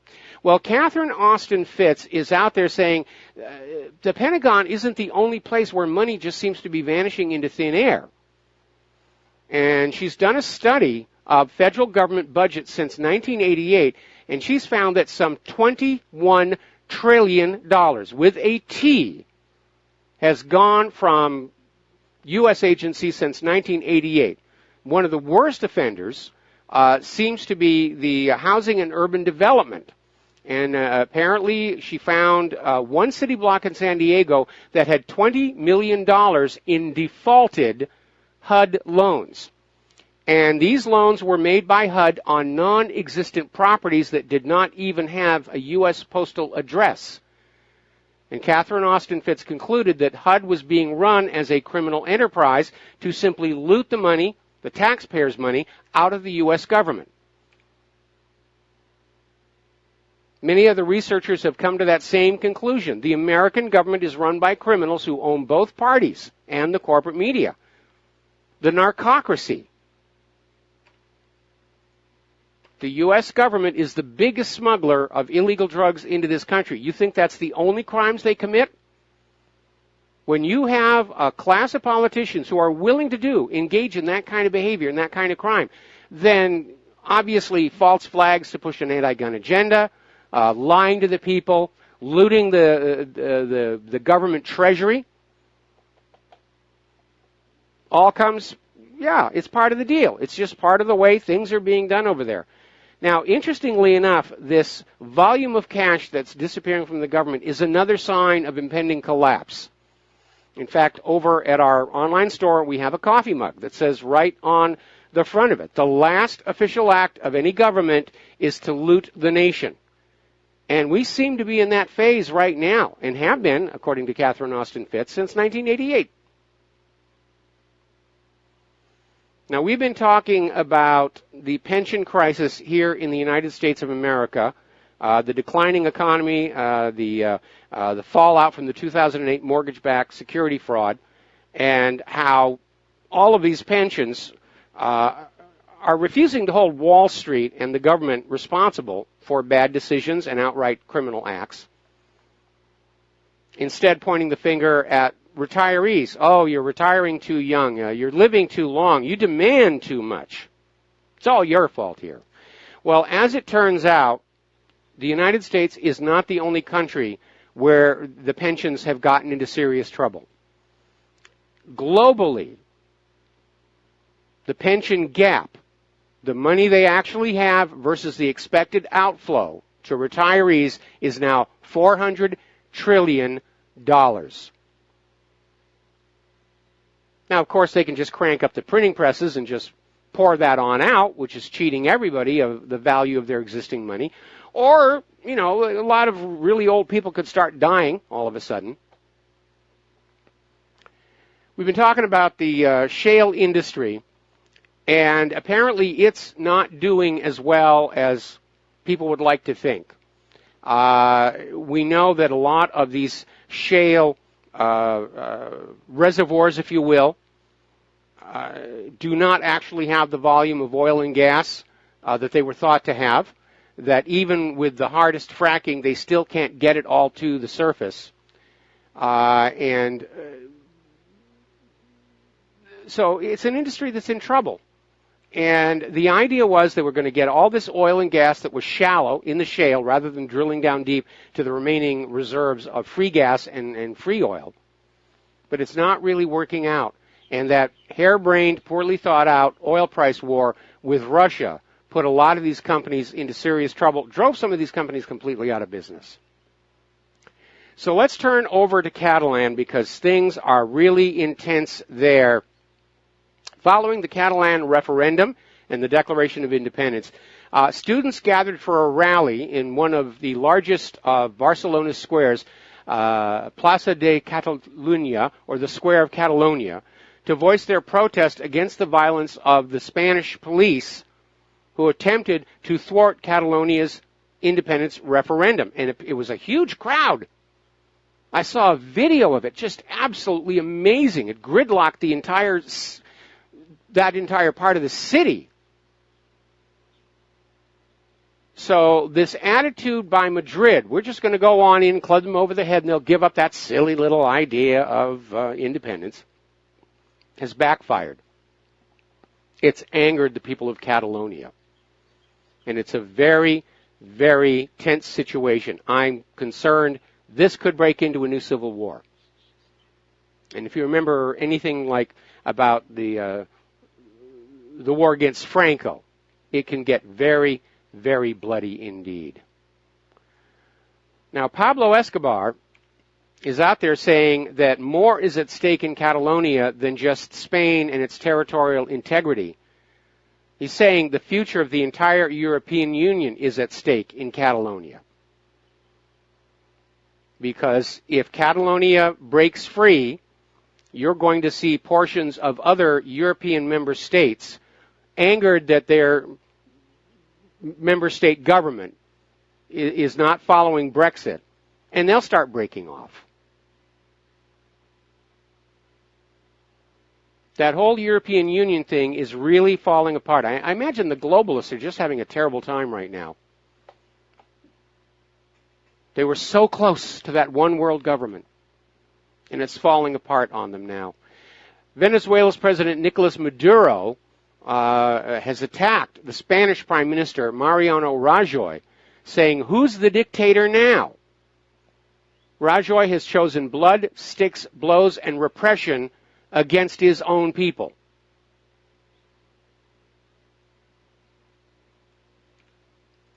So, Stephen Glover is out there saying that what happened in Catalonia is shaming and shocking to the modern world.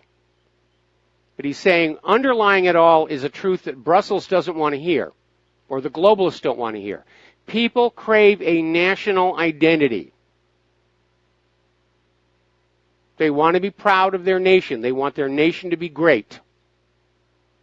And this push toward refugees and integration and one world government has actually triggered a fierce nationalist backlash. And the globalists are out there saying, well, remember, nationalists, the Nazis were nationalists. You don't want to be a Nazi, so don't be nationalist. Be globalist. I remember when I was a kid, nationalism was the fashion.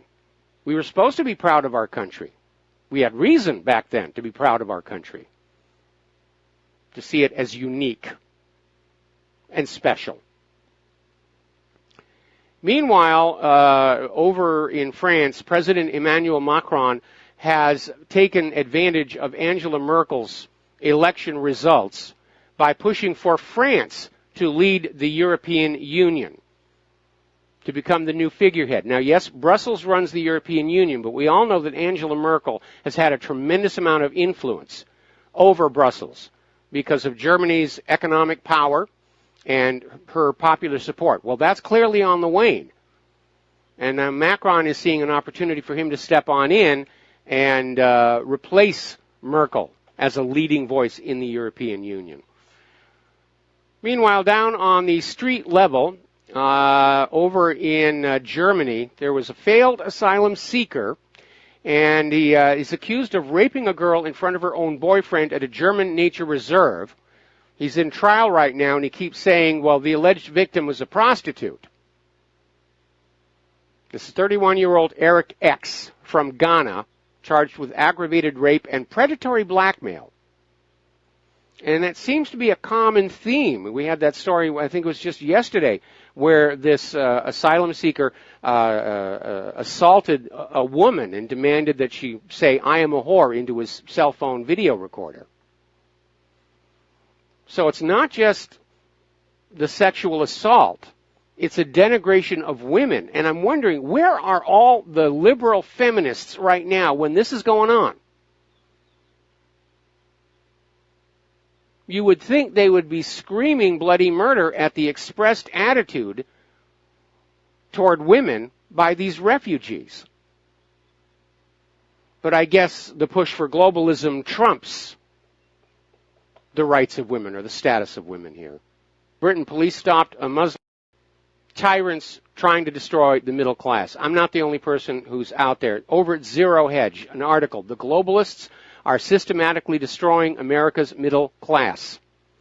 And they're saying their goal is to get us all dependent on the government because then we will not refuse to do what they tell us to do.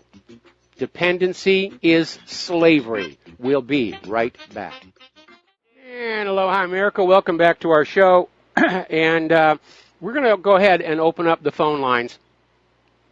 So if you want to make a phone call, now is your opportunity to do so. Gosh darn that global warming. What a horrible curse it is. Colorado mountains just got a record-setting dump of snow in the first significant storm of the season. It started Sunday, ran through last night, and it's the heaviest snowfall on this date in recorded history. Gosh darn that global warming. Really, gosh darn that global warming.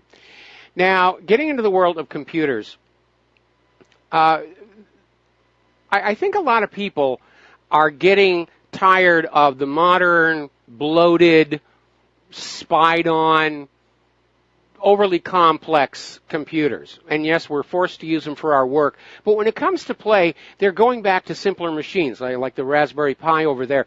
And apparently there are companies that are starting to remanufacture under license reproductions of the machines we all knew and loved in the early days of computers. And the newest one to come on out is called the Mini Commodore 64. It's called Mini. It's about half the size of the original console. It looks like there's a keyboard on the top, but it doesn't really work. It's just there, so the box looks like the original machine. But there are USB ports, and you can plug in all kinds of stuff. It perfectly emulates the original Commodore 64. It has an HDMI video out, but if you want, you can enable a mode that puts scan lines in there, so it looks just like it did, when hooked to the antenna of your old TV set. Like so many of these other retro platforms, it's got 64 games built in, but it still has the basic and everything else. And I think it's going to go for about $70. And there's a whole raft of these coming on out, because these modern computers, they're just not fun anymore. They're a lot of work. Not just the work you're doing on them, but the work you have to do to keep them working. And they really, the fun factor has gone on out. It really, really has. So we're going to take a phone call real quick. Mateus in Canada. Aloha, Mateus. Welcome to the show. What's on your mind? Yeah, just a bit of a different idea about the shooting, but on the topic of computers, I had an HP laptop, an expensive one. About 4 years later, it stopped working, and at the end of the investigation, it was just a code that they stopped sending out. So they just decided that I had to replace my computer, this planned obsolescence. Well, we apparently somebody did a study and found out that Apple really is slowing down the older iPhones every time a new iPhone comes on out. There have always been concerns that as Windows comes out with a new operating system, that they send out codes that make the older operating system start to misbehave. And it's a dirty way of doing business, but again, we have a criminal society that we're living in. Yeah, top-down criminal society. So I think most people would agree that the shooting would be classified as an operation, yes, as opposed to a spontaneous snapping event. And now, looking at it from that perspective, I theorized that it was a mid-sized operation because of the fact that if it was a true false flag from a government level, they would have been shooting up their own people. They would have been shooting up black liberals to blame it on the conservatives. But because they were actually shooting up their enemy, that meant that the operation was not from a very large perspective, because it's more from the Antifa level size operation, because they don't want to really shoot themselves. Well, so wait a minute. You're ignoring the lessons of Pearl Harbor, where Franklin Roosevelt was perfectly willing to see those thousands of people die at Pearl Harbor to get his agenda of war with Japan. And again, in the case of the government level, in the case of the Las Vegas government level perspective, in the case of the Las, if you're coming at it from the level of a government, then you're willing to sacrifice a small portion of your own people. But if you're a small group, you're not willing to kill your own group off. Well, you have to be very large. We're thinking that. Okay, well, I'm going to respond to you after we come back from these commercials. And aloha, America. Welcome back to the show here. We're talking about computers. And apparently, Internet Explorer, the latest version, has a bug in which a website you are visiting can see what you're typing in the address bar, such as the next website you plan to go to. And so it's really very sloppy, and I'm not surprised people are like going back to these old machines. I still have my Commodore VIC-20, and I love it when I have time to play with it, which is not often here. Okay, Microsoft has apparently decided to drop Groove, which was the Ghost of Zune music subscription service, and the users are now being shunted to Spotify. And again, people don't have the money for this kind of stuff. They really, really don't. I mean, I look back at my lifestyle when I was much, much younger, where there was a lot more leisure. And yeah, you'd put a record on the stereo and you'd listen to music while you're puttering around the house. But it just doesn't work that way anymore. And personally, I don't like the headphone thing because then I feel disconnected from the real world. Let's take a couple of phone calls here. Don in Iowa, aloha. Welcome to the show. What's on your mind? Hello, Mike. Yeah, I'm not really totally up to speed on this Vegas shooter, but I mean, it's a fact that the bullets came from that hotel, isn't it? I mean, the people were looking up there; they could see or hear that. Yeah, well, mostly they were responding to the fact of the bullets hitting the ground and leaving an elongated trace. But witnesses were saying that bullets were coming from different directions. Okay. What's your theory then? Do you have a theory? I think this was a staged operation to push the gun grabber agenda. And this Stephen Paddock, I think, was just in the wrong place at the wrong time. The perpetrators wanted to use his room as the shooting nest. And they just killed him and left him there. And everybody's trying to construct this myth around him that this 64-year-old multimillionaire just all of a sudden snapped. And everybody who knows him, his family, his friends are saying, this is not the guy. He was not a gun nut. He wasn't political. And so I think basically the perpetrators had hoped that there was going to be, the rooms were going to be empty, and they weren't. And maybe this guy put up a fight, and that's why they killed him. I don't think he was a planted patsy because he's basically wrong for all of the various agendas. He's a white guy. He's liberal, firing into a Trump crowd. And so I think they just improvised on the spot and said, okay, we're going to leave this guy. He's going to be the suspect. Remember when Hitler sent his people to destroy or to attack the radio station at Gleiwitz? They took along a Polish prisoner and shot him dead on the spot and left the body to be found so that Hitler could say, oh, we've been attacked by Poland and all these terrible things and go off into World War II. What they're saying here on Zero Hedge is that this guy filmed himself during slaughter, may have left a note. I hadn't seen that yet. Yeah, I don't know if they have the film. They haven't produced it, but they're saying he filmed himself. Well, so that would kind of... Yeah, but again, knowing about film fakery, at this point, I'm not trusting anything that comes out of the corporate media. Yeah, I agree with you. I mean, they are trying to do away with guns by Sandy Hook, for example. They are trying to stage stuff to do away with guns, but the only reason a guy like that would commit suicide is if he had terminal cancer. If he found out he had some kind of a health problem, he was going to die, and then he wanted to just go out in a blaze of glory and take some people with him and kill himself. But I don't see that. I don't see any no indications of that. Again, from his girlfriend. The authorities have talked to her, and she had nothing to contribute to it. Okay, Mike, I'll let you go then. All right, thanks an awful lot. And remember, cancer,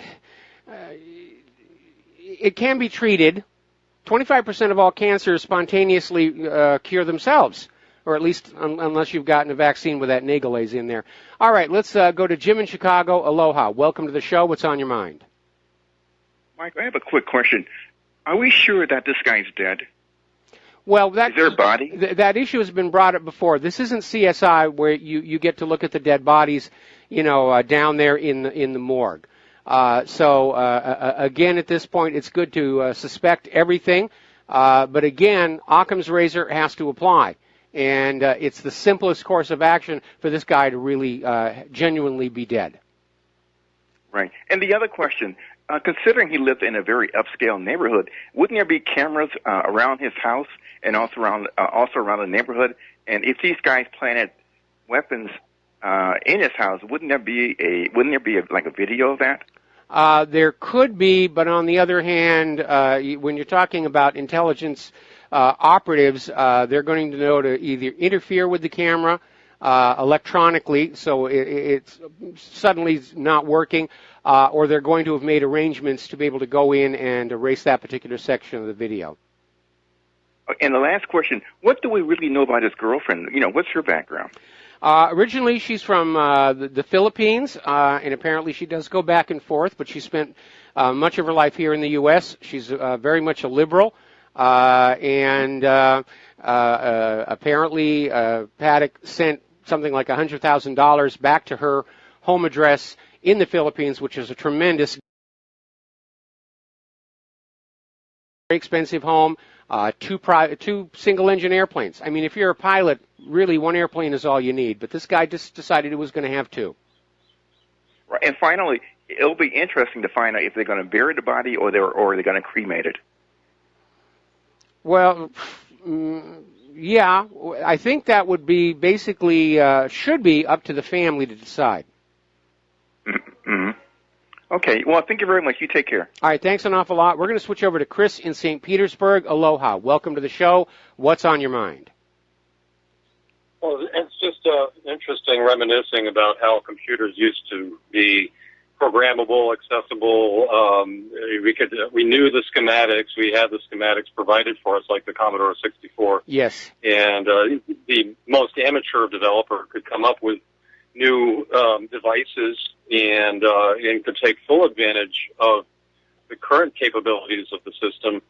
And, we don't have that anymore, but, a lot of people think that coding is useless. Well, that's because we don't know what the hardware is actually able to do. For example, the Commodore 64, in contrast to the TI 99 4A that I grew up with, I bought a year before the Commodore 64 came out. And TI failed largely because they did not release their schematics, and they licensed a lot of the games and software to other companies like Atari and Microsoft, even. And people, much later on, found out just by cracking, reverse engineering the systems, that they had much greater capabilities, and they've even been able to do video digitization with very decent audio on the TI, and it makes me feel kind of cheap.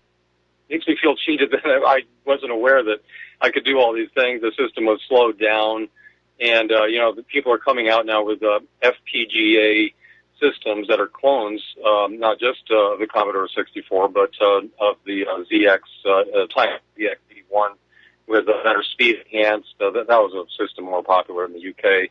Yes. And the IE99er, but back in the old days, we had to get together in user groups. We didn't have online communities back in the days of the old, in the 80s of the old slow modems that are 300, 1200, 2400 baud. Mm-hmm. And now 30 years later, folks are still developing modifications and accessories and on these systems where the OSs are built in, the operating systems are built in. You just shut it off if it crashes, turn it back on, and it runs again. And it's amazing, the flash emulation that you can find online. Of course, you can't plug anything into a browser, hardware-wise, but you can emulate all these old systems going through your browser and with flash emulation. So, I think that we need to wonder what our systems are capable of doing. Maybe a lot of these resources are being used to spy on us. Well, we know that's a given. These modern systems, going all the way back to that Windows version, where they found out there was an NSA key in it. Supposedly, Apple has the same. All of these companies have been approached by the government and coerced into providing backdoors so that we can be spied on. Those older machines don't have that. They didn't need that back then.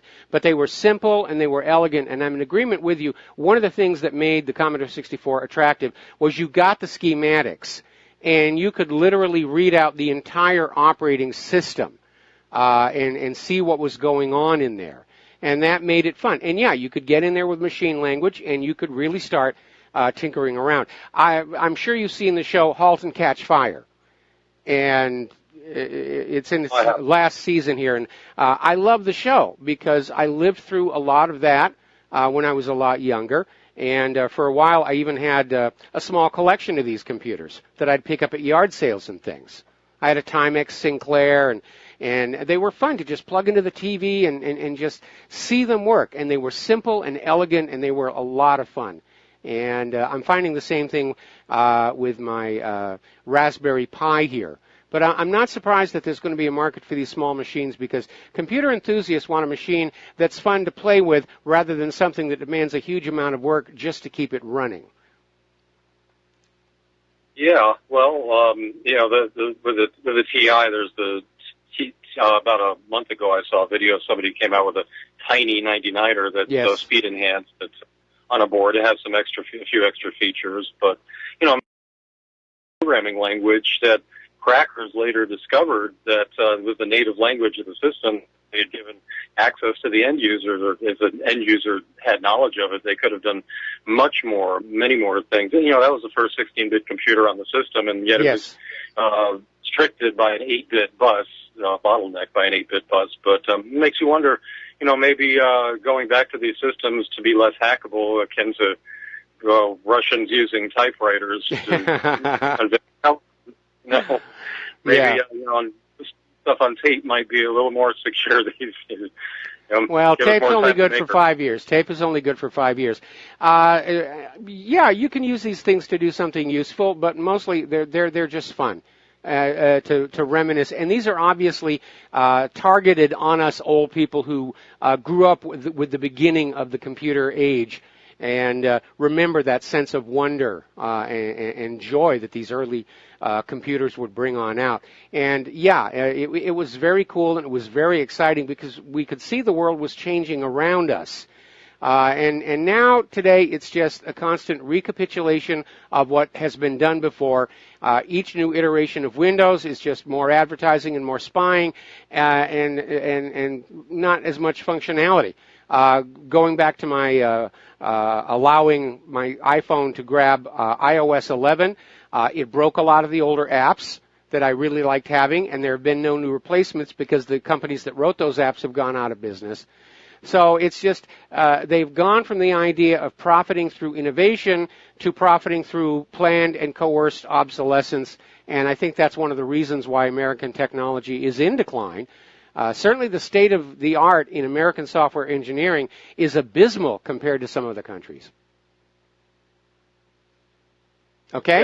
Yeah, it is. And I appreciate it, Mike. Thanks for entertaining all these thoughts. I hope we can get back to becoming more than just end users. Well, again, with the Raspberry Pi, I'm using it for a net terminal because it draws a lot less current than this Windows 7 machine. But yeah, I'm programming on it in Kernighan and Ritchie C, and I'm using it to continue playing around with the 10,000 Monkeys code. Oh, that's cool. I know somebody made a TI emulator for the Raspberry Pi as well, in about, 15 or so years ago, and I was amazed. Wow, even on such a small device, you can emulate such a big system. And people are coming up with memory expansions for all these old systems and pushing the limits. Well, I mean, just looking at the card, just looking at the Raspberry Pi, the idea that there's an entire computer on there. For somebody whose first experience with a real professional computer was the IBM 1130 with the big console over here and a hard disk this wide that held 5 whole megabytes, the card punch, card reader, and the chain printer and everything, to see this entire thing as a computer, except for the printer, is pretty amazing, and it's just pretty to look at because it's elegant. Anyway, Chris, going to let you go. We've wandered enough down memory lane here. We're going to take one more phone call, then we're going to close the phone lines again. Lynn in Washington State, aloha. Welcome to the show. What's on your mind? Hi, Mike. I just sent you a YouTube that has got an original audio of scanners, and on that scanner series, it's got police confirming there's more than one shooter. Yes, we actually have that audio up on the website already, where the police are saying there's a shooter up high and there's one lower down. Exactly. So it's on their own scanners. So I just thought I'd let you know that that's there for you. Thank you. All right, thanks. You have a good evening. All right, thanks an awful lot. We're going to let you go. We're going to close the lines here because I got a backlog of stories that have built up over the last few days I really want to get through here. A little bit of good news for astronomy buffs here in Hawaii, of which I am one. Apparently, the 30-meter telescope has finally been approved to be built on the top of Mauna Kea. And the native Hawaiians have been opposing it because the land is considered sacred. And despite the fact that there are already some world-class telescopes already up there, but they didn't want another one. And I had a slightly different take on it, because if this were a brick fertilizer plant, I would side with the native Hawaiians. But Madame Pelly is wearing a crown of the finest jewels technology can create, and the 30-meter telescope is going to be the Koh-i-Noor in that crown. And ladies like their bling, and so I'm glad that telescope is going to be built on Mauna Kea. It is going to certainly improve the science, and it's going to be a tourist attraction. People do drive up to the top of that mountain to see those telescopes. Claire and I have, and it is amazing.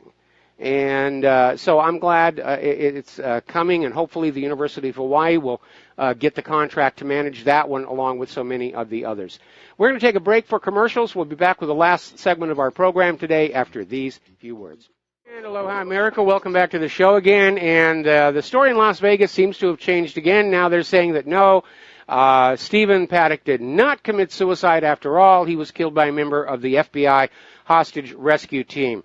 So everything is just confused, and I think that's by design, to try and keep us from finding something that we can go with to say there's a question here. The mere fact that the information keeps changing like that, I think itself is evidence of deception going on here. Getting on back to science, the Russian... well, we already talked about that one the other day here.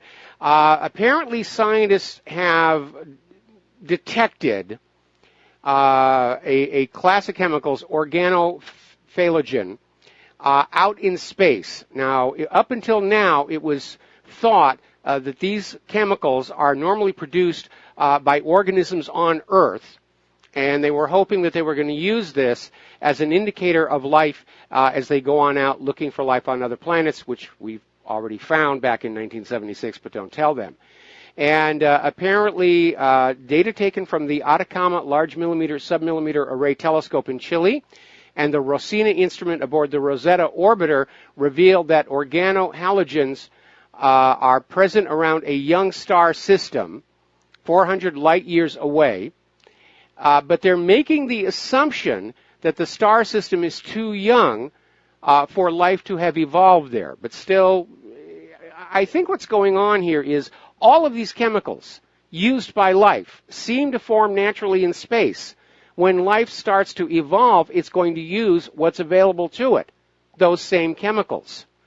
All it takes is one molecule that self-replicates, and you've started the process that leads to more and more complex life. And we know that DNA is that self-replicating molecule, RNA, a more primitive, earlier version of it. They're starting to detect even simpler molecules that can self-replicate, certain sugars. That's where it all came from. Story coming out of Gizmodo. Apparently, these two scientists, Manasvi Lingam and Avi Loeb from Harvard Smithsonian Center for Astrophysics, are proposing an Earth-sized space shield to protect us from solar storms, arguing that every so often there's going to be a major solar storm that can cause immense damage to our modern civilized society, and they're saying we just need this Earth-sized space shield out there. Well, I think it's a little crazy. I think we'd be better off simply hardening our electric and electronic systems against solar storms, because if you have this space shield out there, it's going to cut off some of the sunlight coming to the Earth, which I'm sure would make the global warming people happy. But building something that large and keeping it stable and keeping it from being punctured by all the debris that flies through the solar system, it's going to be very difficult. When you realize that literally tons of meteorites fall onto the Earth every single day, you're going to get the same thing happening on that solar space shield. So I don't think they thought this one all the way through. All right, we're coming up here on the end of the program. There's the music. Stay tuned for the John Stedmiller program. He's got lots of interesting things to share with you. Please take what you learn here, share it with everybody that you know. We'll be back tomorrow. Aloha, America.